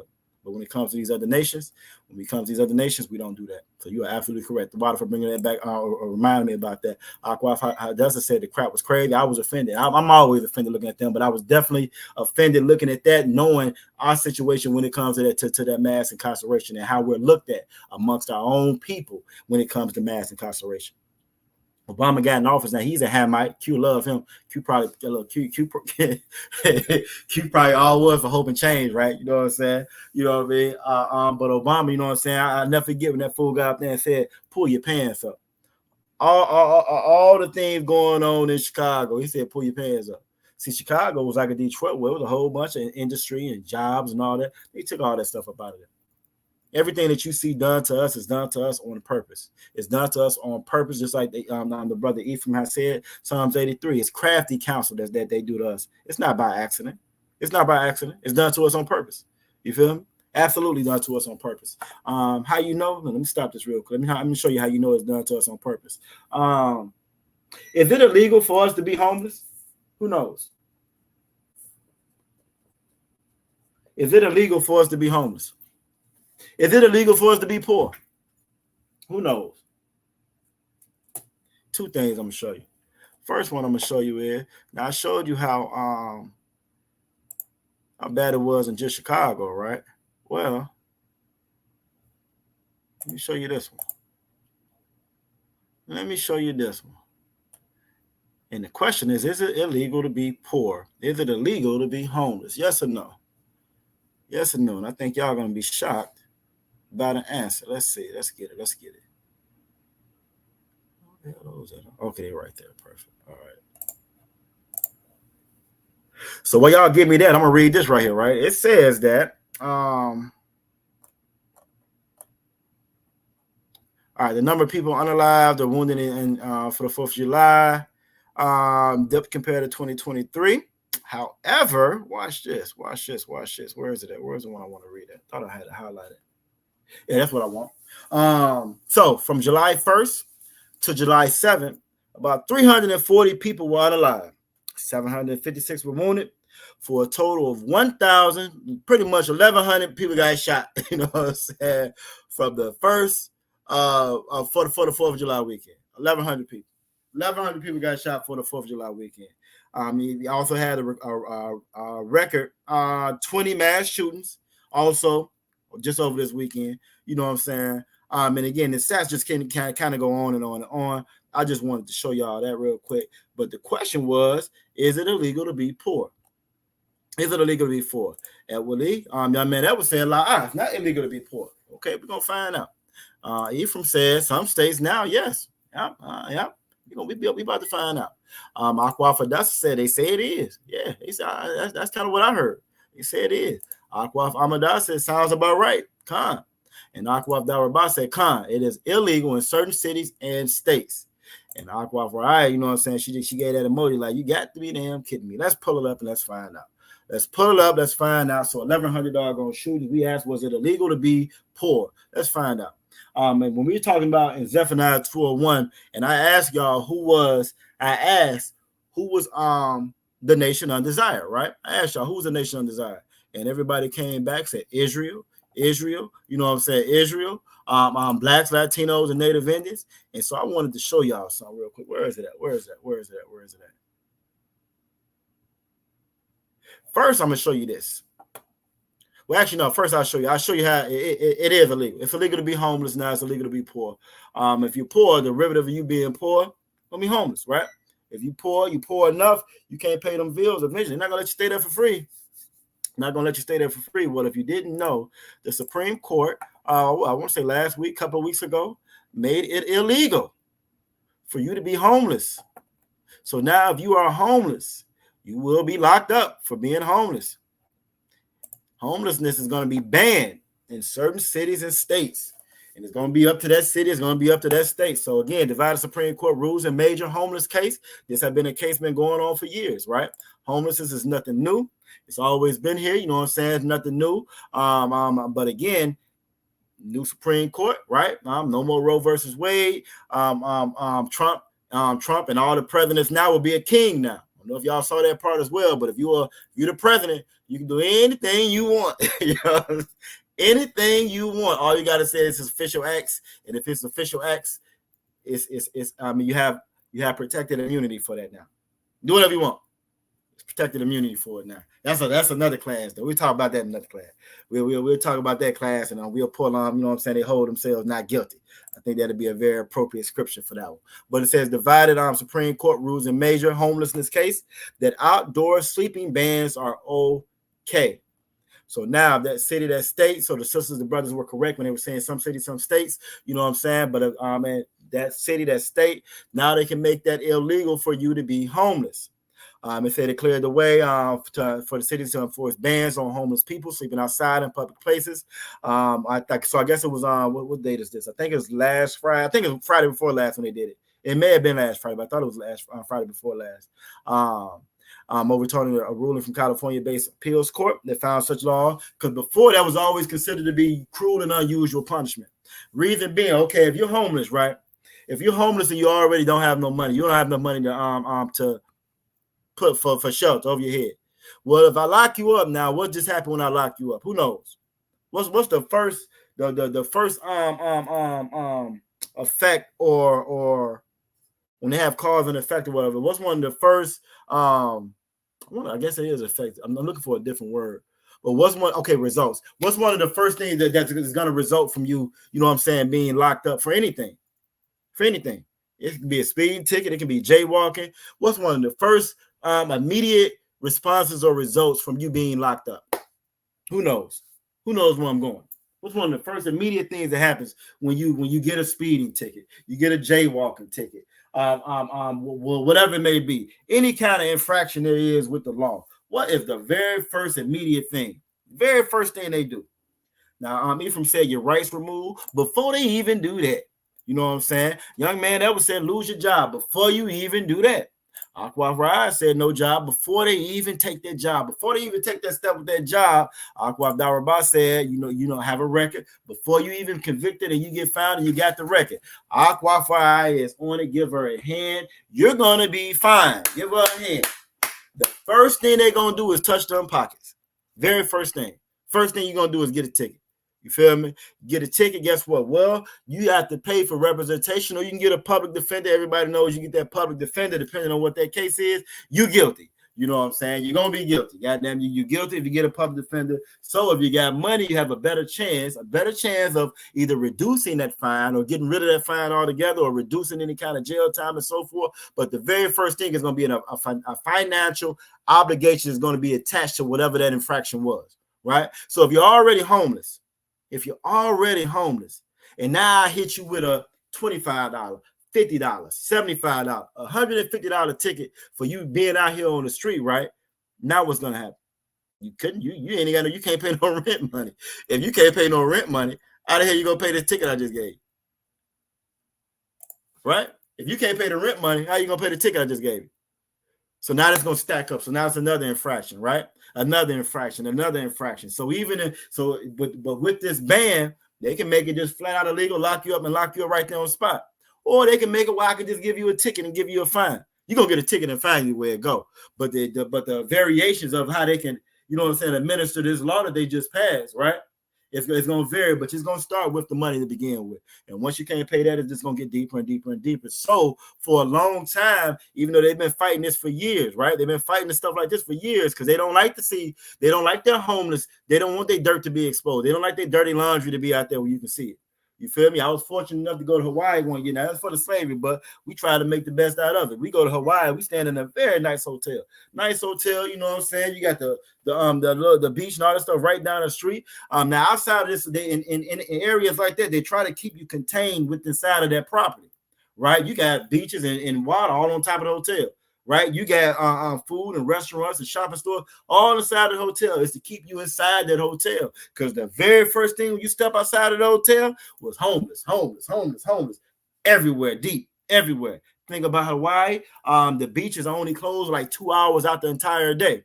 So at nighttime, you go down to the beach, you would think it was a party down there. It was all the homeless down there because they got showers on the beach. Right, you got the little shower when you go in the water to wash your salt, and all the stuff off of you. So this is where they would come to clean up, and they would congregate. And again, you would have thought it was a damn party down there. You feel me? So they've been trying to get rid of that appearance or that visualization of homelessness forever. They don't want you to see that. They don't care if it's there, but they just don't want you to see that. So now, again, it had always been ruled as cruel and unusual, because if you already don't have any money for shelter, well, damn, how you gonna pay a ticket? How you gonna pay a fine? Now this is gonna combine over. So pretty much, just like Aqua I said, it's gonna be more illegal slaves, because now your ass going to jail eventually if you can't pay this money.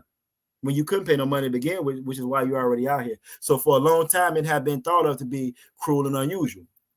And like I said, debt over debt is just gonna keep compiling and compiling. So, but finally, now they went on ahead and passed it. So now that's illegal. You can't be out there. So when I ask that question, is it illegal for you to be poor? Right? Is it illegal? It's illegal for you to be homeless.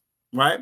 Being homeless, that's the derivative of poverty, the derivative of you being poor. Right? When you look at education, poverty, if the more impoverished people are going to be affected the most. When you look at incarceration, the more the higher your level of impoverishment is, the higher level your poverty is, the more you're affected by lack of education, mass incarceration. You name it, it goes down. Listen, again, just like we pointed out with the debt, with the money, and how that ticket, how that just gets bigger and bigger and bigger. It's the same thing if you poor. So when you read Zephaniah 2:1, right? When we read Zephaniah 2:1, and I ask, is it illegal to be poor? Is it illegal to be homeless? When you read that, when I asked y'all who was that nation undesired, all y'all chimed in with an answer. So check this report out right here. And I thought this was real crazy. Just how the Most High put stuff right in front of our face. We the ones who just refuse to see it, right? We refuse to see it, but he puts it right in front of our face every time. So let me get rid of this. We reduce some of these screens, and I want you to see. Where is it at? Where is it? Right here. Yep, that's what I want right there. If we was in class, I would have somebody read it out for me. But this right here is a report. It says demographic data, project race. So it's gonna break down some things on poverty for us, right? And the way that it reads, it says race and ethnicity are dominant organizing factors in America.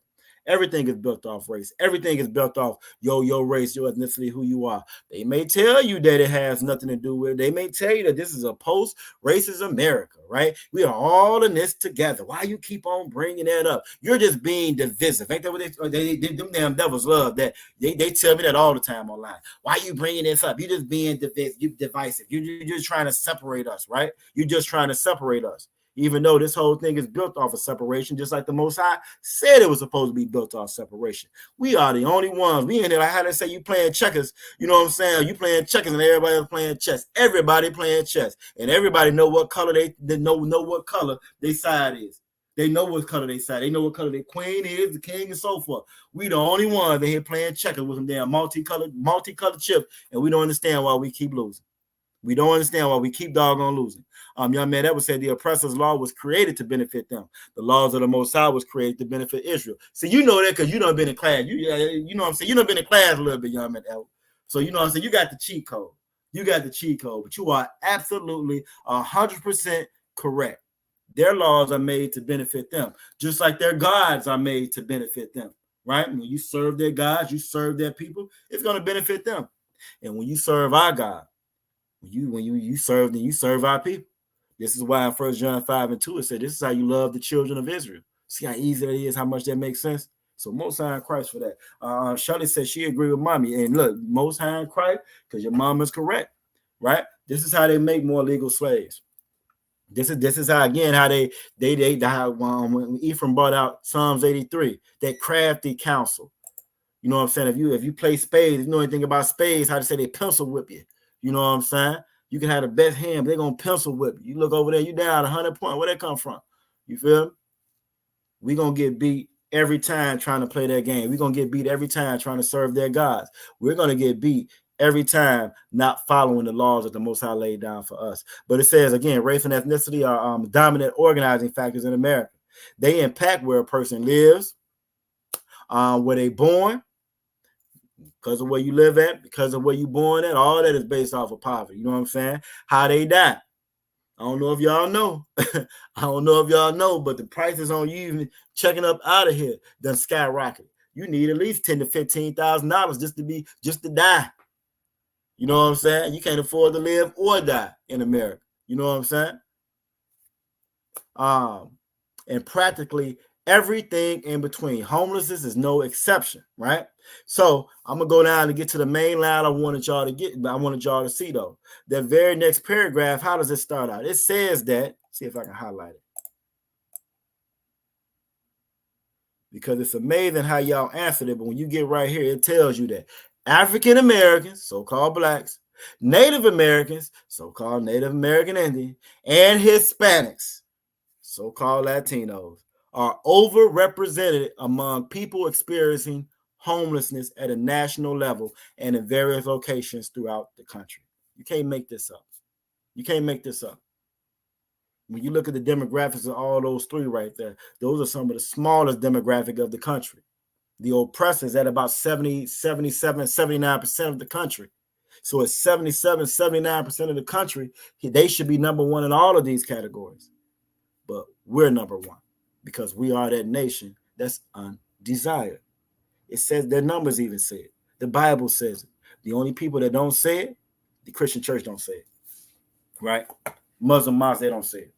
Your politicians, they're going to get up there and run off the numbers. They're not going to tell you this part, though. You feel me? It says the story is different for white and Asian Americans. Different for them. Those groups are underrepresented among people experiencing homelessness. So what that means is why it actually clarifies. It says, so the percentage of each that is homeless is smaller than its percentage of the overall population. So for us, to give you a clear example, population of the country, we're about 11 to 13% of the population of the country. But when it comes to homelessness, we're at about 49% of all the homelessness. That's only a curse. That's a biblical curse from the Most High. And it's the same with African Americans, Native Americans, and Hispanics. You can't make this up. The only people that think that this Bible is play, think it's fairy tale, is us. You feel me? It's us. So when you're looking at this number down here again, where is it at? It's another one I want to read. Although a relatively small percentage of the national population, 13%, is black. There are only let me see. So we, again, same thing like I was saying before. We represent a very small population of the country, but we represent a very high population, the highest population of homelessness. So when I ask that question, is it illegal to be poor? Is it illegal to be homeless? Well, it absolutely is illegal to be homeless now, right? And when you look at poverty in itself, worse in education, incarceration, health, your health suffers if you are impoverished, right? Your health even suffers. You don't get the same health care as everybody else gets. You feel me? So again, us being poor, right? Us being homeless, that has been made to be a crime here. That's the nation. That's how you know who is that nation that's undesired. All right. That's how you know that who the nation that's undesired. Ephraim said, but that's okay. There's a system in place to give us government. Exactly. You know what I'm saying? How they say that old safety net. That old safety net. That old safety net. And then here's the trick to what Ephraim just said, right? I'm glad you brought that up. Here's the trick to that part right there, right? Because just how those numbers, how poverty increases your homelessness, increases your lack of education, increases your incarceration, decreases your health, right? Just how poverty does that. Well, guess what? When you get that government assistance, guess what that does? Because in order for that sister to get government assistance, because they ain't just running out giving it to the brothers, right? Right? The brother case, I saw something online the other day where they got at the damn fire station, and I think it's becoming more common, right?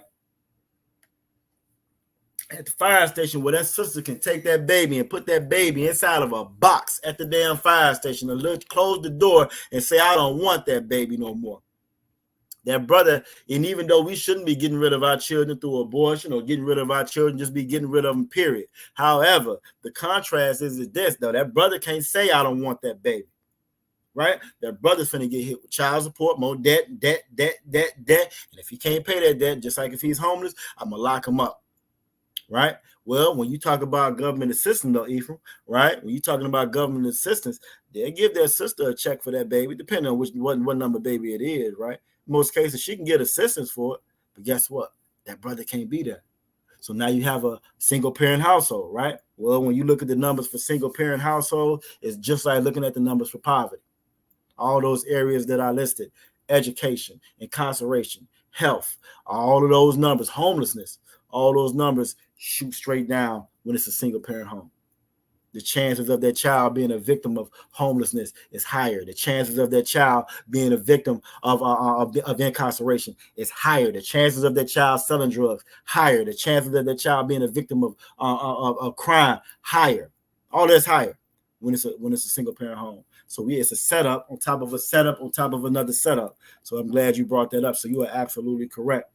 So again, when we're talking about that nation that's undesired, we might not even get to some of these other scriptures. When it's been thought, they are very thorough. They done been through it twice. Oh, you said you've been through it twice. Was Most High Christ, Lord be with you. You in the right spot here now, though. You know what I'm saying? You're in the right spot here now. And you keep on tuning in. You feel me? You're in the right spot here now. This is where we come to regain the protection of the Most High. This is where we come to alleviate and fix all those problems you have in your life by you coming in here to this school, to the Israelite School, Universal Practical Knowledge. This is where you come to fix it at. You know what I'm saying? So you just keep on sticking on. You keep on holding on, but you keep on coming to these classes. You know what I'm saying? Come to these classes. Call the school. Come to these classes. Call the school. Let them know you ready to put your brick in. You feel me? You know what I'm saying? Put your city name and state in when y'all log into these classes. You know what I'm saying? Learn these laws, statutes, and commandments so you can learn how to love the Most High, love your brothers, and love your sisters. And then you're going to watch, you know what I'm saying? You're going to see firsthand how those scriptures is for real, how what the Lord said is for real. His promises are for real. He's going to do what he said he's going to do. And this ain't no prosperity preaching and none of that. No, this is thus said the Lord. This is what the Bible said. You know what I'm saying? And a lot of us have been through that. And unfortunately, a lot of us got to go through that in order for us to get right here where we're supposed to be at. The scriptures say, you know what I'm saying, with a broken one, he wants you to come with a broken and contrite spirit. You feel me? So that you know when things start to change and things start to move, it wasn't you that did it. You feel me? It wasn't you that did it. It wasn't the pack that you flipped that did it. It wasn't none of that. It was the Most High who did it because you were obedient to his laws, statutes, and commandments. You feel me? You know what I'm saying? So the while for you sharing that too as well, brother. You know what I'm saying? But let's go back to these definitions. So now as we see, you being poor here, you're gonna have a hard time being poor here. You feel me? They done made it basically illegal for you to be poor. But when you look at the numbers on it, their own numbers, their own stats, we are number one in poverty. We number one in STIs and STDs. We number one for mass incarceration. You feel me? And the reason why we number one in those categories because we keep choosing death and we don't choose life. How you choose life? By following these laws, statutes, and commandments. Now we were reading Zephaniah 2:1. It talked about being meek, and we saw what meek was, and we saw the definition of meek and how we're meek when it comes to these other nations, but we're not meek when it comes to each other. I want to look at that word seek real quick, and then we're gonna move on. Let me look at that word seek real quick. Because again, these words have meaning. They got meaning, and it's a reason why they're in there. Ephraim said that every word in our book is true. You are absolutely correct. Look, and I look, you what you put was so heavy, because not only is every word in the book is true, you said our book is true. And that right there is even so much more true and prophetic in what you're saying. That's our book. Those are our laws, statutes, and commandments. You feel me? And it is true. We've been taught to that Christian church that it's just a fairy tale. You feel? We've been taught to believe in fairy tales and Greek mythology and everything else except for the Most High.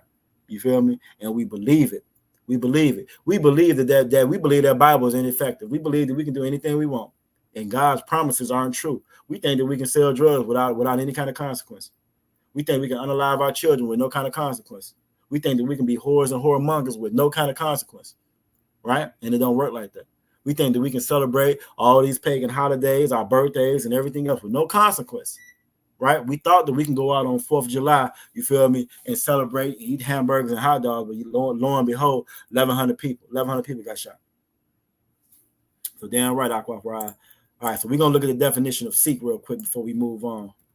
When we look, okay, we at 8:59, so we ain't gonna get to everything I got wrote down here, but we're gonna hit one or two more scriptures, and we can go ahead and get up out of here. All right, so seek. When the scriptures is talking about to seek, very important again, and we look at these words and break these words down. So it says seek, to resort to go to. When you resort to something, I mean, you don't look to other places. You know what I'm saying? Now I got to resort on this. Now I got to rely on this. Resort or rely on. You know what I'm saying? Definition 2, to go in search of, to look for, to try to discover. The thing about Christianity and these other religions, these false religions, the thing about the traditions of men, you know what I'm saying? The Bible bewares us or warns us, take heed to not follow the traditions of men. Because we follow the traditions of men, the thing about following anything, you're going to stop looking for anything else. You know what I'm saying? So if I'm following what my mama we used to do, my mama votes, I'm gonna vote. My mama, I'm gonna celebrate Christmas. If I follow that, right? If I follow these other nations, if I follow these other religions, and I don't, it's gonna stop there. It's gonna cut off that search. I ain't searching for nothing else no more. I think I know what I'm talking about. that I think it was a gentleman, Q, when he logged in the beginning. Now he done got awfully quiet, so you know what I'm saying. I think he's a Christian, but it's all good. I hope if he's still watching, I hope he continues to watch. I hope he come back. I hope he want us. If not, well, you just go keep watching. Go tell your people get ready. Tell your people get ready and do some push-ups. You know what I'm saying. But the thing about, you know what I'm saying, when you in that church, you're gonna stop looking because you think you know what you're talking about, right? If you how Michael Jackson that song Man in the Mirror, that if you refuse to look in that mirror, if you refuse to check yourself, if you refuse to look at those 1,100 people shot, right? All those people that's unalived at the birthday party, at the Christmas party, at the 4th of July weekend. If you refuse to look at that, right? Nah, and you attribute, you know what I'm saying? Well, that's just how things is. Then you're not even gonna see that you're supposed to be searching or looking for something else, and you're gonna stay and remain in that position. You're not gonna think that you're one of the nations that's undesired, right? You don't think, well, this happens to everybody, but it doesn't happen to everybody, and that's why we always try to take the time to go through these numbers in here so that you can actually see everything that the Bible says. The rest of the world just confirms it in some way, shape, or fashion. Even when they try to conceal things, it still comes back out, and you can see it. You can see it. You know what I'm saying? Definition 3 says to ask for or request. We don't ask or request anything of the Most High except for him to be a genie and give us all out and grant all our wishes, right? But we're not asking why. We don't ask why we number one in STIs and STDs. We don't ask why we number one for high blood pressure and diabetes. We don't ask that because we want to continue to keep eating pork. So we're gonna ask that. Right, we want to keep on going to the 4th of July celebration, so we're not going to ask why we keep on being on the line. Right.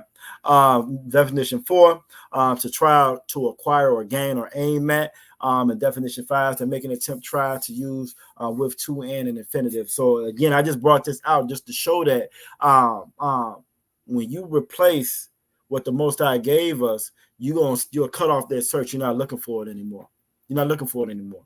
That's a lack of courage right there. When you don't have the courage to see, well, what the hell I'm doing wrong? What I'm doing wrong. The thing about these laws, statutes, and commandments, think about the Most High, think about being in the truth. You have to constantly evaluate yourself to be in this truth. You got to constantly evaluate yourself to be in this body. You can't say, well, I went to class 3 times last week, so you know what I'm saying, I'm doing everything right. I'm good with the Lord. It don't work like that. Don't work like that. But the scriptures say that this word should depart from your mouth every day. Every day, you should wake up, meditating, thinking about this doggone word. Every day. Every day, you should be waking up, making sure, am I following these laws, statutes, and commandments the way the Most High wants me to?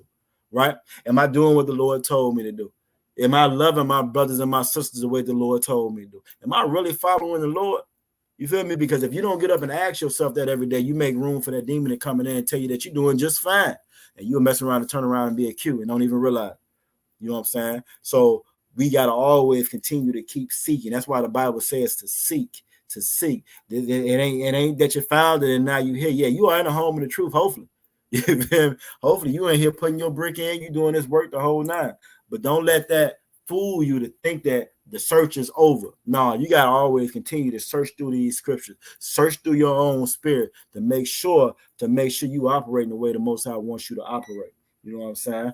And what else I want to bring up before we get up out of here? You see, I got a couple more things that I wrote down. You feel me? But we're not gonna be able to get to all of them because we right at 9. We started on time today. The water for everybody that joined us and got here on time today. I'm gonna go over 2 more things. I think I got time. Actually, no, I'm not even gonna hit those. What I'm gonna do is I'm gonna go right to John 10:10. I'm gonna mark off right here. When we come back, we're gonna start up in Ezekiel 34. I'm gonna write this down. Hopefully, I don't forget. When we come back, I always say that then I come in with a whole new thought process and I write up a whole new class. You know what I'm saying? We're gonna try to start right there in Ezekiel 34 because I think it's very important to talk about us being devoured and preyed upon and why we are devoured and preyed upon.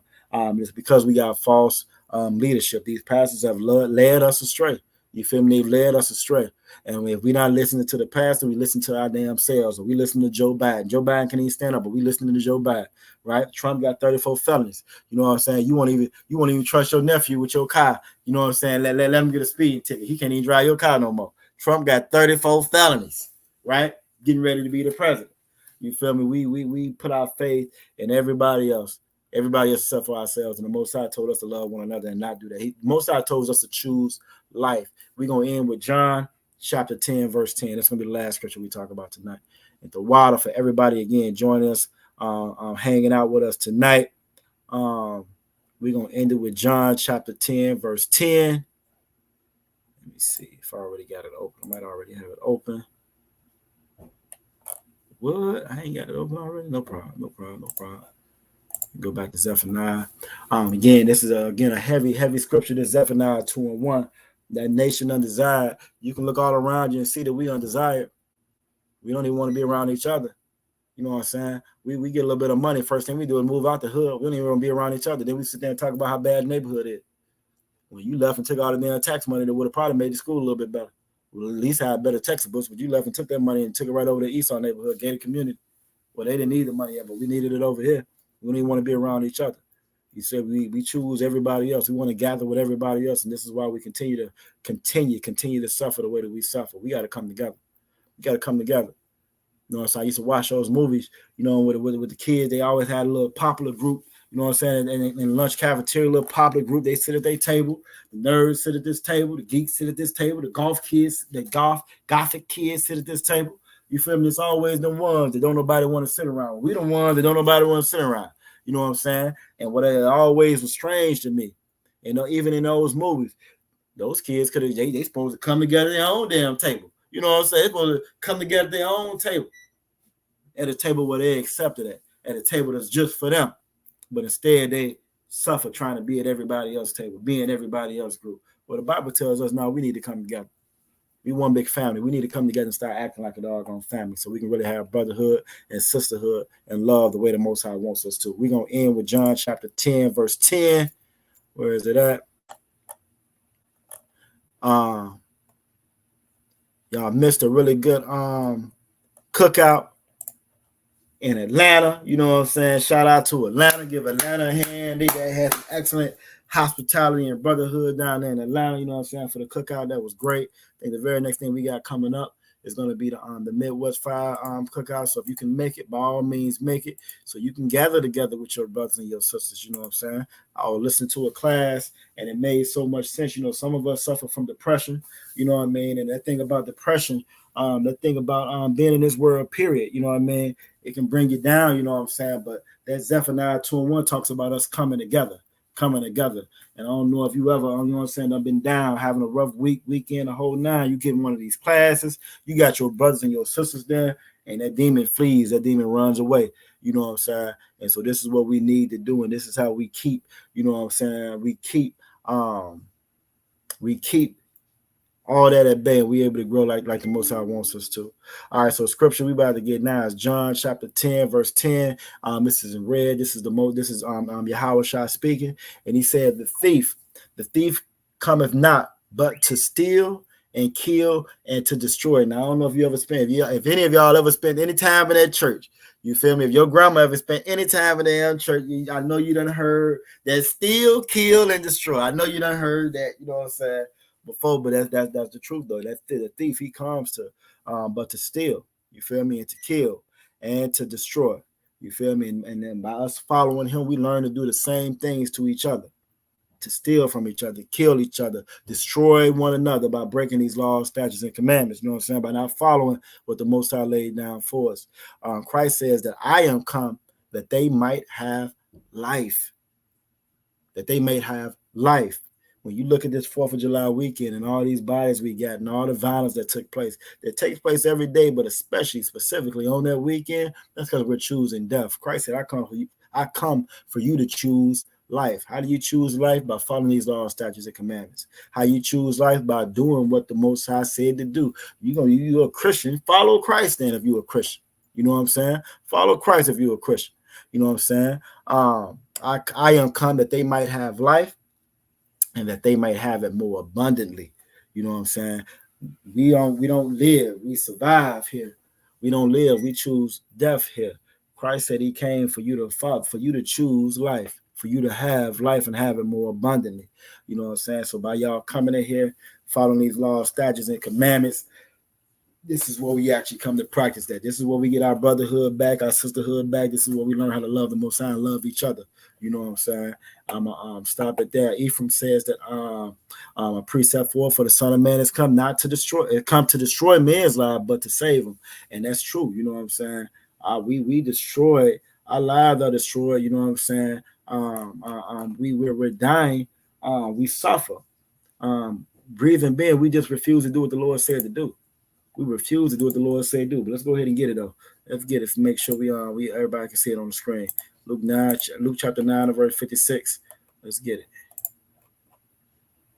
Get the water for that. The water for all the participation. The water for all the participation for everybody. You know what I'm saying? And again, you know, hey, this is what we come to learn. And y'all are doing an awesome job up in here. And if you are in there, you watching, you just didn't put your city name and state in there, by all means, always chime in. This is what we learn at. There's nothing wrong with you jumping in there and learning. There's nothing wrong with you coming in here and learning. And anytime you come in and learn, maybe you saw like the onslaught in the very beginning.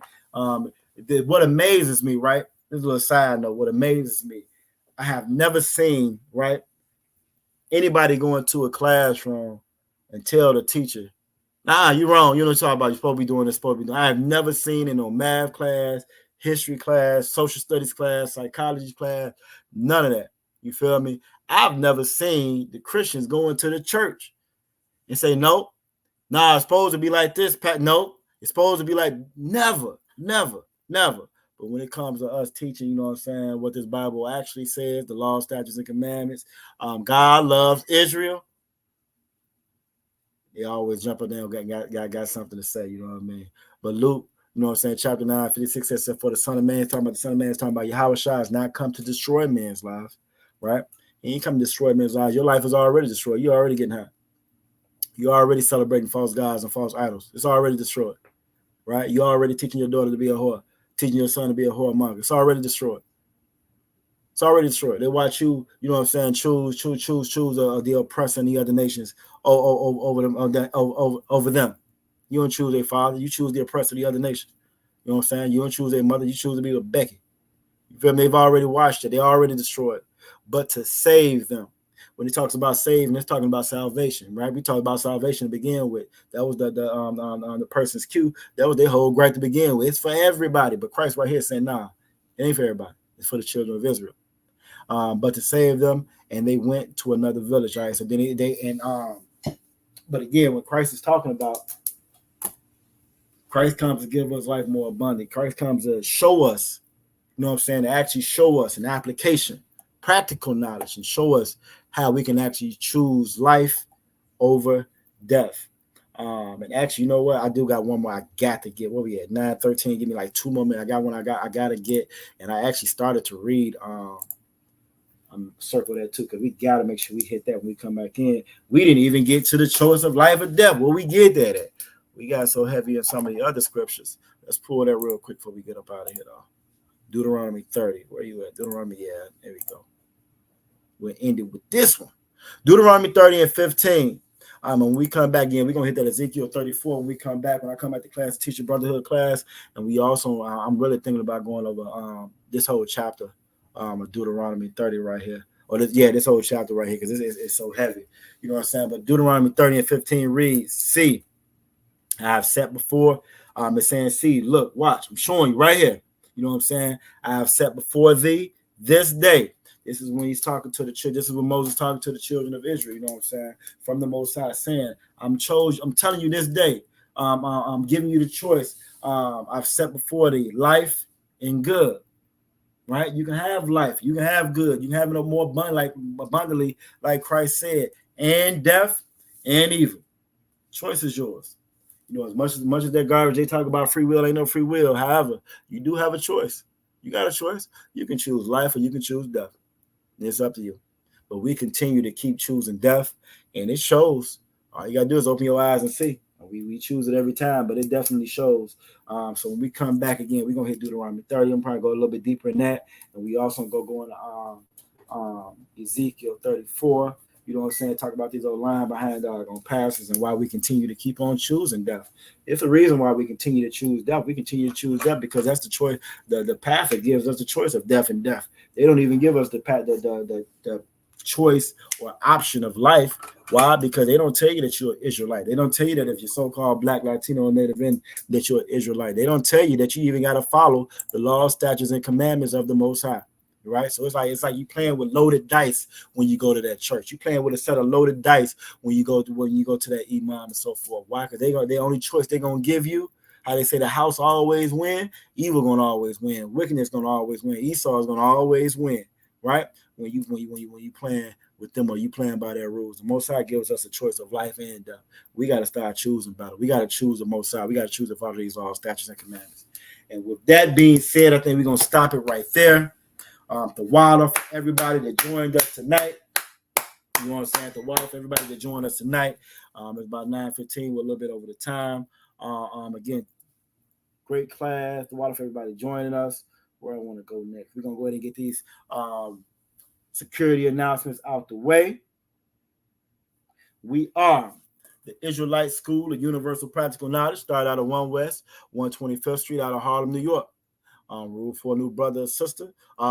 Before that, we're not affiliated with any Christian organization, none whatsoever. And they ain't affiliated with us. They ain't affiliated with that Bible either, if you really want to look at it. And we're not affiliated with any fake Israelite group. If it's not the Israelite School of Universal Practical Knowledge, it is not, I repeat, it is not the home of the truth. It's not the truth. A little bit of a lie is a whole lie. Even if it's just a little bit of a lie, it's still a lie. You feel me? Rule for new brother or sister. When a new brother or sister comes to the school, they're off limits for 6 months. They ought to be saluted only. They are here to shed themselves of the world. They're trying to be led. They're trying to get that cue off of. You know what I'm saying? They're trying to shed themselves of the world. They ought to be saluted only. They're here to shed themselves of the world. They need transportation. The teacher will arrange it. You know what I'm saying? After 6 months, if a brother or sister has an interest in a particular person, he or she must get permission from the head to speak to a brother or sister. There's another 6 months in which that brother and that sister will court each other. You know what I'm saying? And after that 6 month period, the brother and sister will get permission from the head to marry. That's a very, very, very important and spiritual thing. You know what I'm saying? Everything is in decency and order. You know what I mean? That's real love right there. That 6 month, that year period, y'all getting to know each other, y'all courting each other. You know what I'm saying? That's a spiritual thing right there. That preserves and extends and strengthens the brotherhood, the sisterhood, and the love. And that's why we have those rules in place. You know what I'm saying? After the 6 month period, the sister and the brother get permission from the head to marry. Tithes, which is a commandment found in Numbers chapter 18, verse 21, and Malachi chapter 3, verses 8 through 10. It means 10th in the Hebrew, Ma'ashara. If you was coming to class on Friday, every Friday, Lashawan Kodash class, 7 o'clock, you know what I'm saying, and you would know that 10th is Ma'ashara of 10th. You know what I'm saying? So y'all make sure y'all come to that Lashawan Kodash class. Come learn your language, learn who you are. Don't halfway do it. You feel me? Don't halfway do it. You feel me? You're going to be in here 10 toes down. You know what I'm saying? 10 toes down and all the laws, statutes, and commandments. You know what I'm saying? You're supposed to follow. 10% of every penny of any increase the Most I give you, you want to give to the Treasury Department or the Treasury Department or the teacher. There's also a priest fund. That priest fund is going to be a free will offering for the priest. It's not mandatory whatsoever amount you would like. Y'all want to support the school, support the priest. You want to always make sure you pay those tithes. That's a law. That's mandatory. But you know, hey, school got needs too. So if you got it, look out for the school. Look out for the priest. You know what I'm saying? We all we got. I always like to put that in the little videos. We all we got. You know what I'm saying? In that world, well, you support any and everything in that damn world. Well, you in the truth now. You know what I'm saying? So support this truth. That's not mandatory. It's gonna be whatsoever amount you would like. Upcoming holy convocations. I think it's gonna be the Feast of Tabernacles. Let me make sure. Yep. Right. No. Salakia. The next one up is going to be the memorial of the blowing of trumpets. October going to be one of them days, one of them months, you know what I'm saying, for high holy days, you know what I'm saying. So the next one up is going to be the memorial of blowing of trumpets. Y'all can always stay tuned, you know what I'm saying, to the different pages that we have for the social media for any updates and so forth. And if you haven't checked it out, make sure y'all check out that link tree. Check out that link tree. I try to put everything on that one page, so you can get there. You can get to the different classes, different links to the different classes, different social media, how holy days. It even has a link to some of the quizzes that we've taken in that Lasha 1 Kodash class if you want to take them on your own. You know what I'm saying? And that's how you can kind of stay abreast and stay tuned with what's going on in the school. And you can always call. See the number scrolling at the bottom. That's 757-550-1204. 757-550-1204. That's what it's there for. Y'all call. Yes, it's not the Christian church. You feel me? This is a family. You know what I'm saying? And the thing about a family, that communication is very, very important. Very important that we keep, build, strengthen that communication. You know what I'm saying? If there's any brother that in school that wants to be a trooper, sisters, y'all can't be troopers, but y'all can naturally be in this school. You know what I'm saying? Y'all can definitely contribute the whole nine. Come in here, do your days, get your name. You know what I'm saying? So you can be like Akwaf Amadai, Akwaf Adessa, Akwaf Raya, Akwaf Tawabaf. You know what I'm saying? So y'all get your name, Akwaf Ana. You feel me? Y'all can come in, get your name, your Hebrew name. Participate in the school and stuff that's going on, what's needed. And if you're a brother that wants to be a trooper, you know what I'm saying? You're a brother that wants to be a trooper. You desire to put your brick in. You desire to get out there and teach. You feel me? Q jumped up here and wanted to teach, and his name is Q. You know what I'm saying? Look, his name was QU. You know what I'm saying? And Kwa, if you come to that Lasha 1 Kodash class, we don't even need no U without Kwa. You know what I'm saying? Kwam Yashala. We don't even need no U. You feel me? But you know what I'm saying? If you desire to, you know what I'm saying, put your brick in. You feel me? You want to get in all black boots, shirts, headband, war scarf. You know what I'm saying? Come in here ready to work, do that work. Become a trooper. Get your name. You feel me? Come on up in here and put this work in, you know what I'm saying, to help rebuild this doggone nation. You know what I'm saying? The scriptures say the kingdom doesn't come with observation. Doesn't come by observation. You can sit there and watch all day long. That don't mean you're in this truth. Come on and get in the school, get in this truth. Call that number, 757-550-1204. You know what I'm saying? Again, the water, aqua for Aya. No sweat, Ephraim. You know what I'm saying? It's not even really hospitality. You know what I'm saying? This is brotherhood and sisterhood. This is love.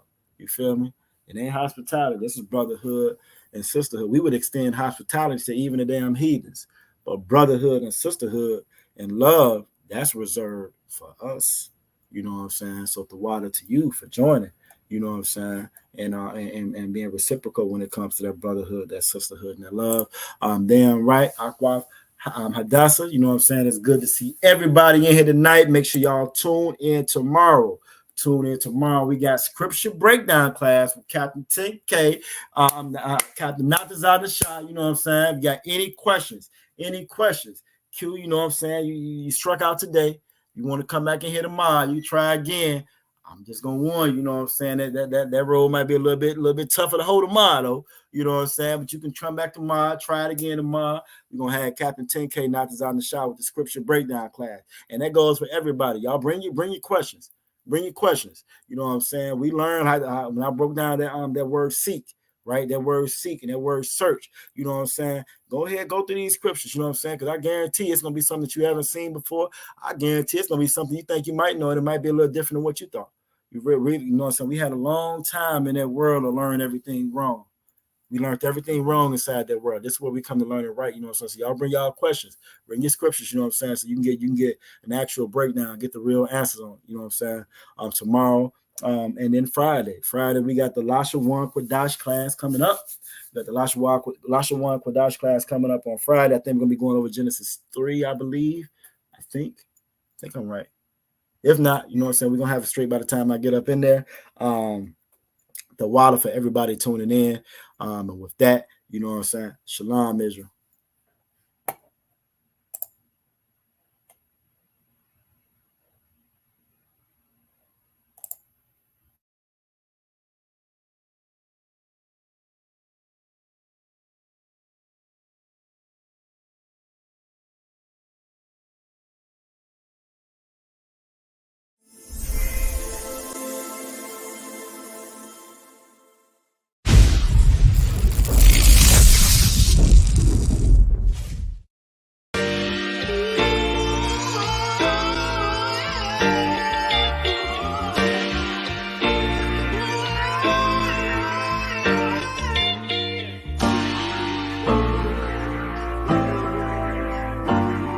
Listen to me.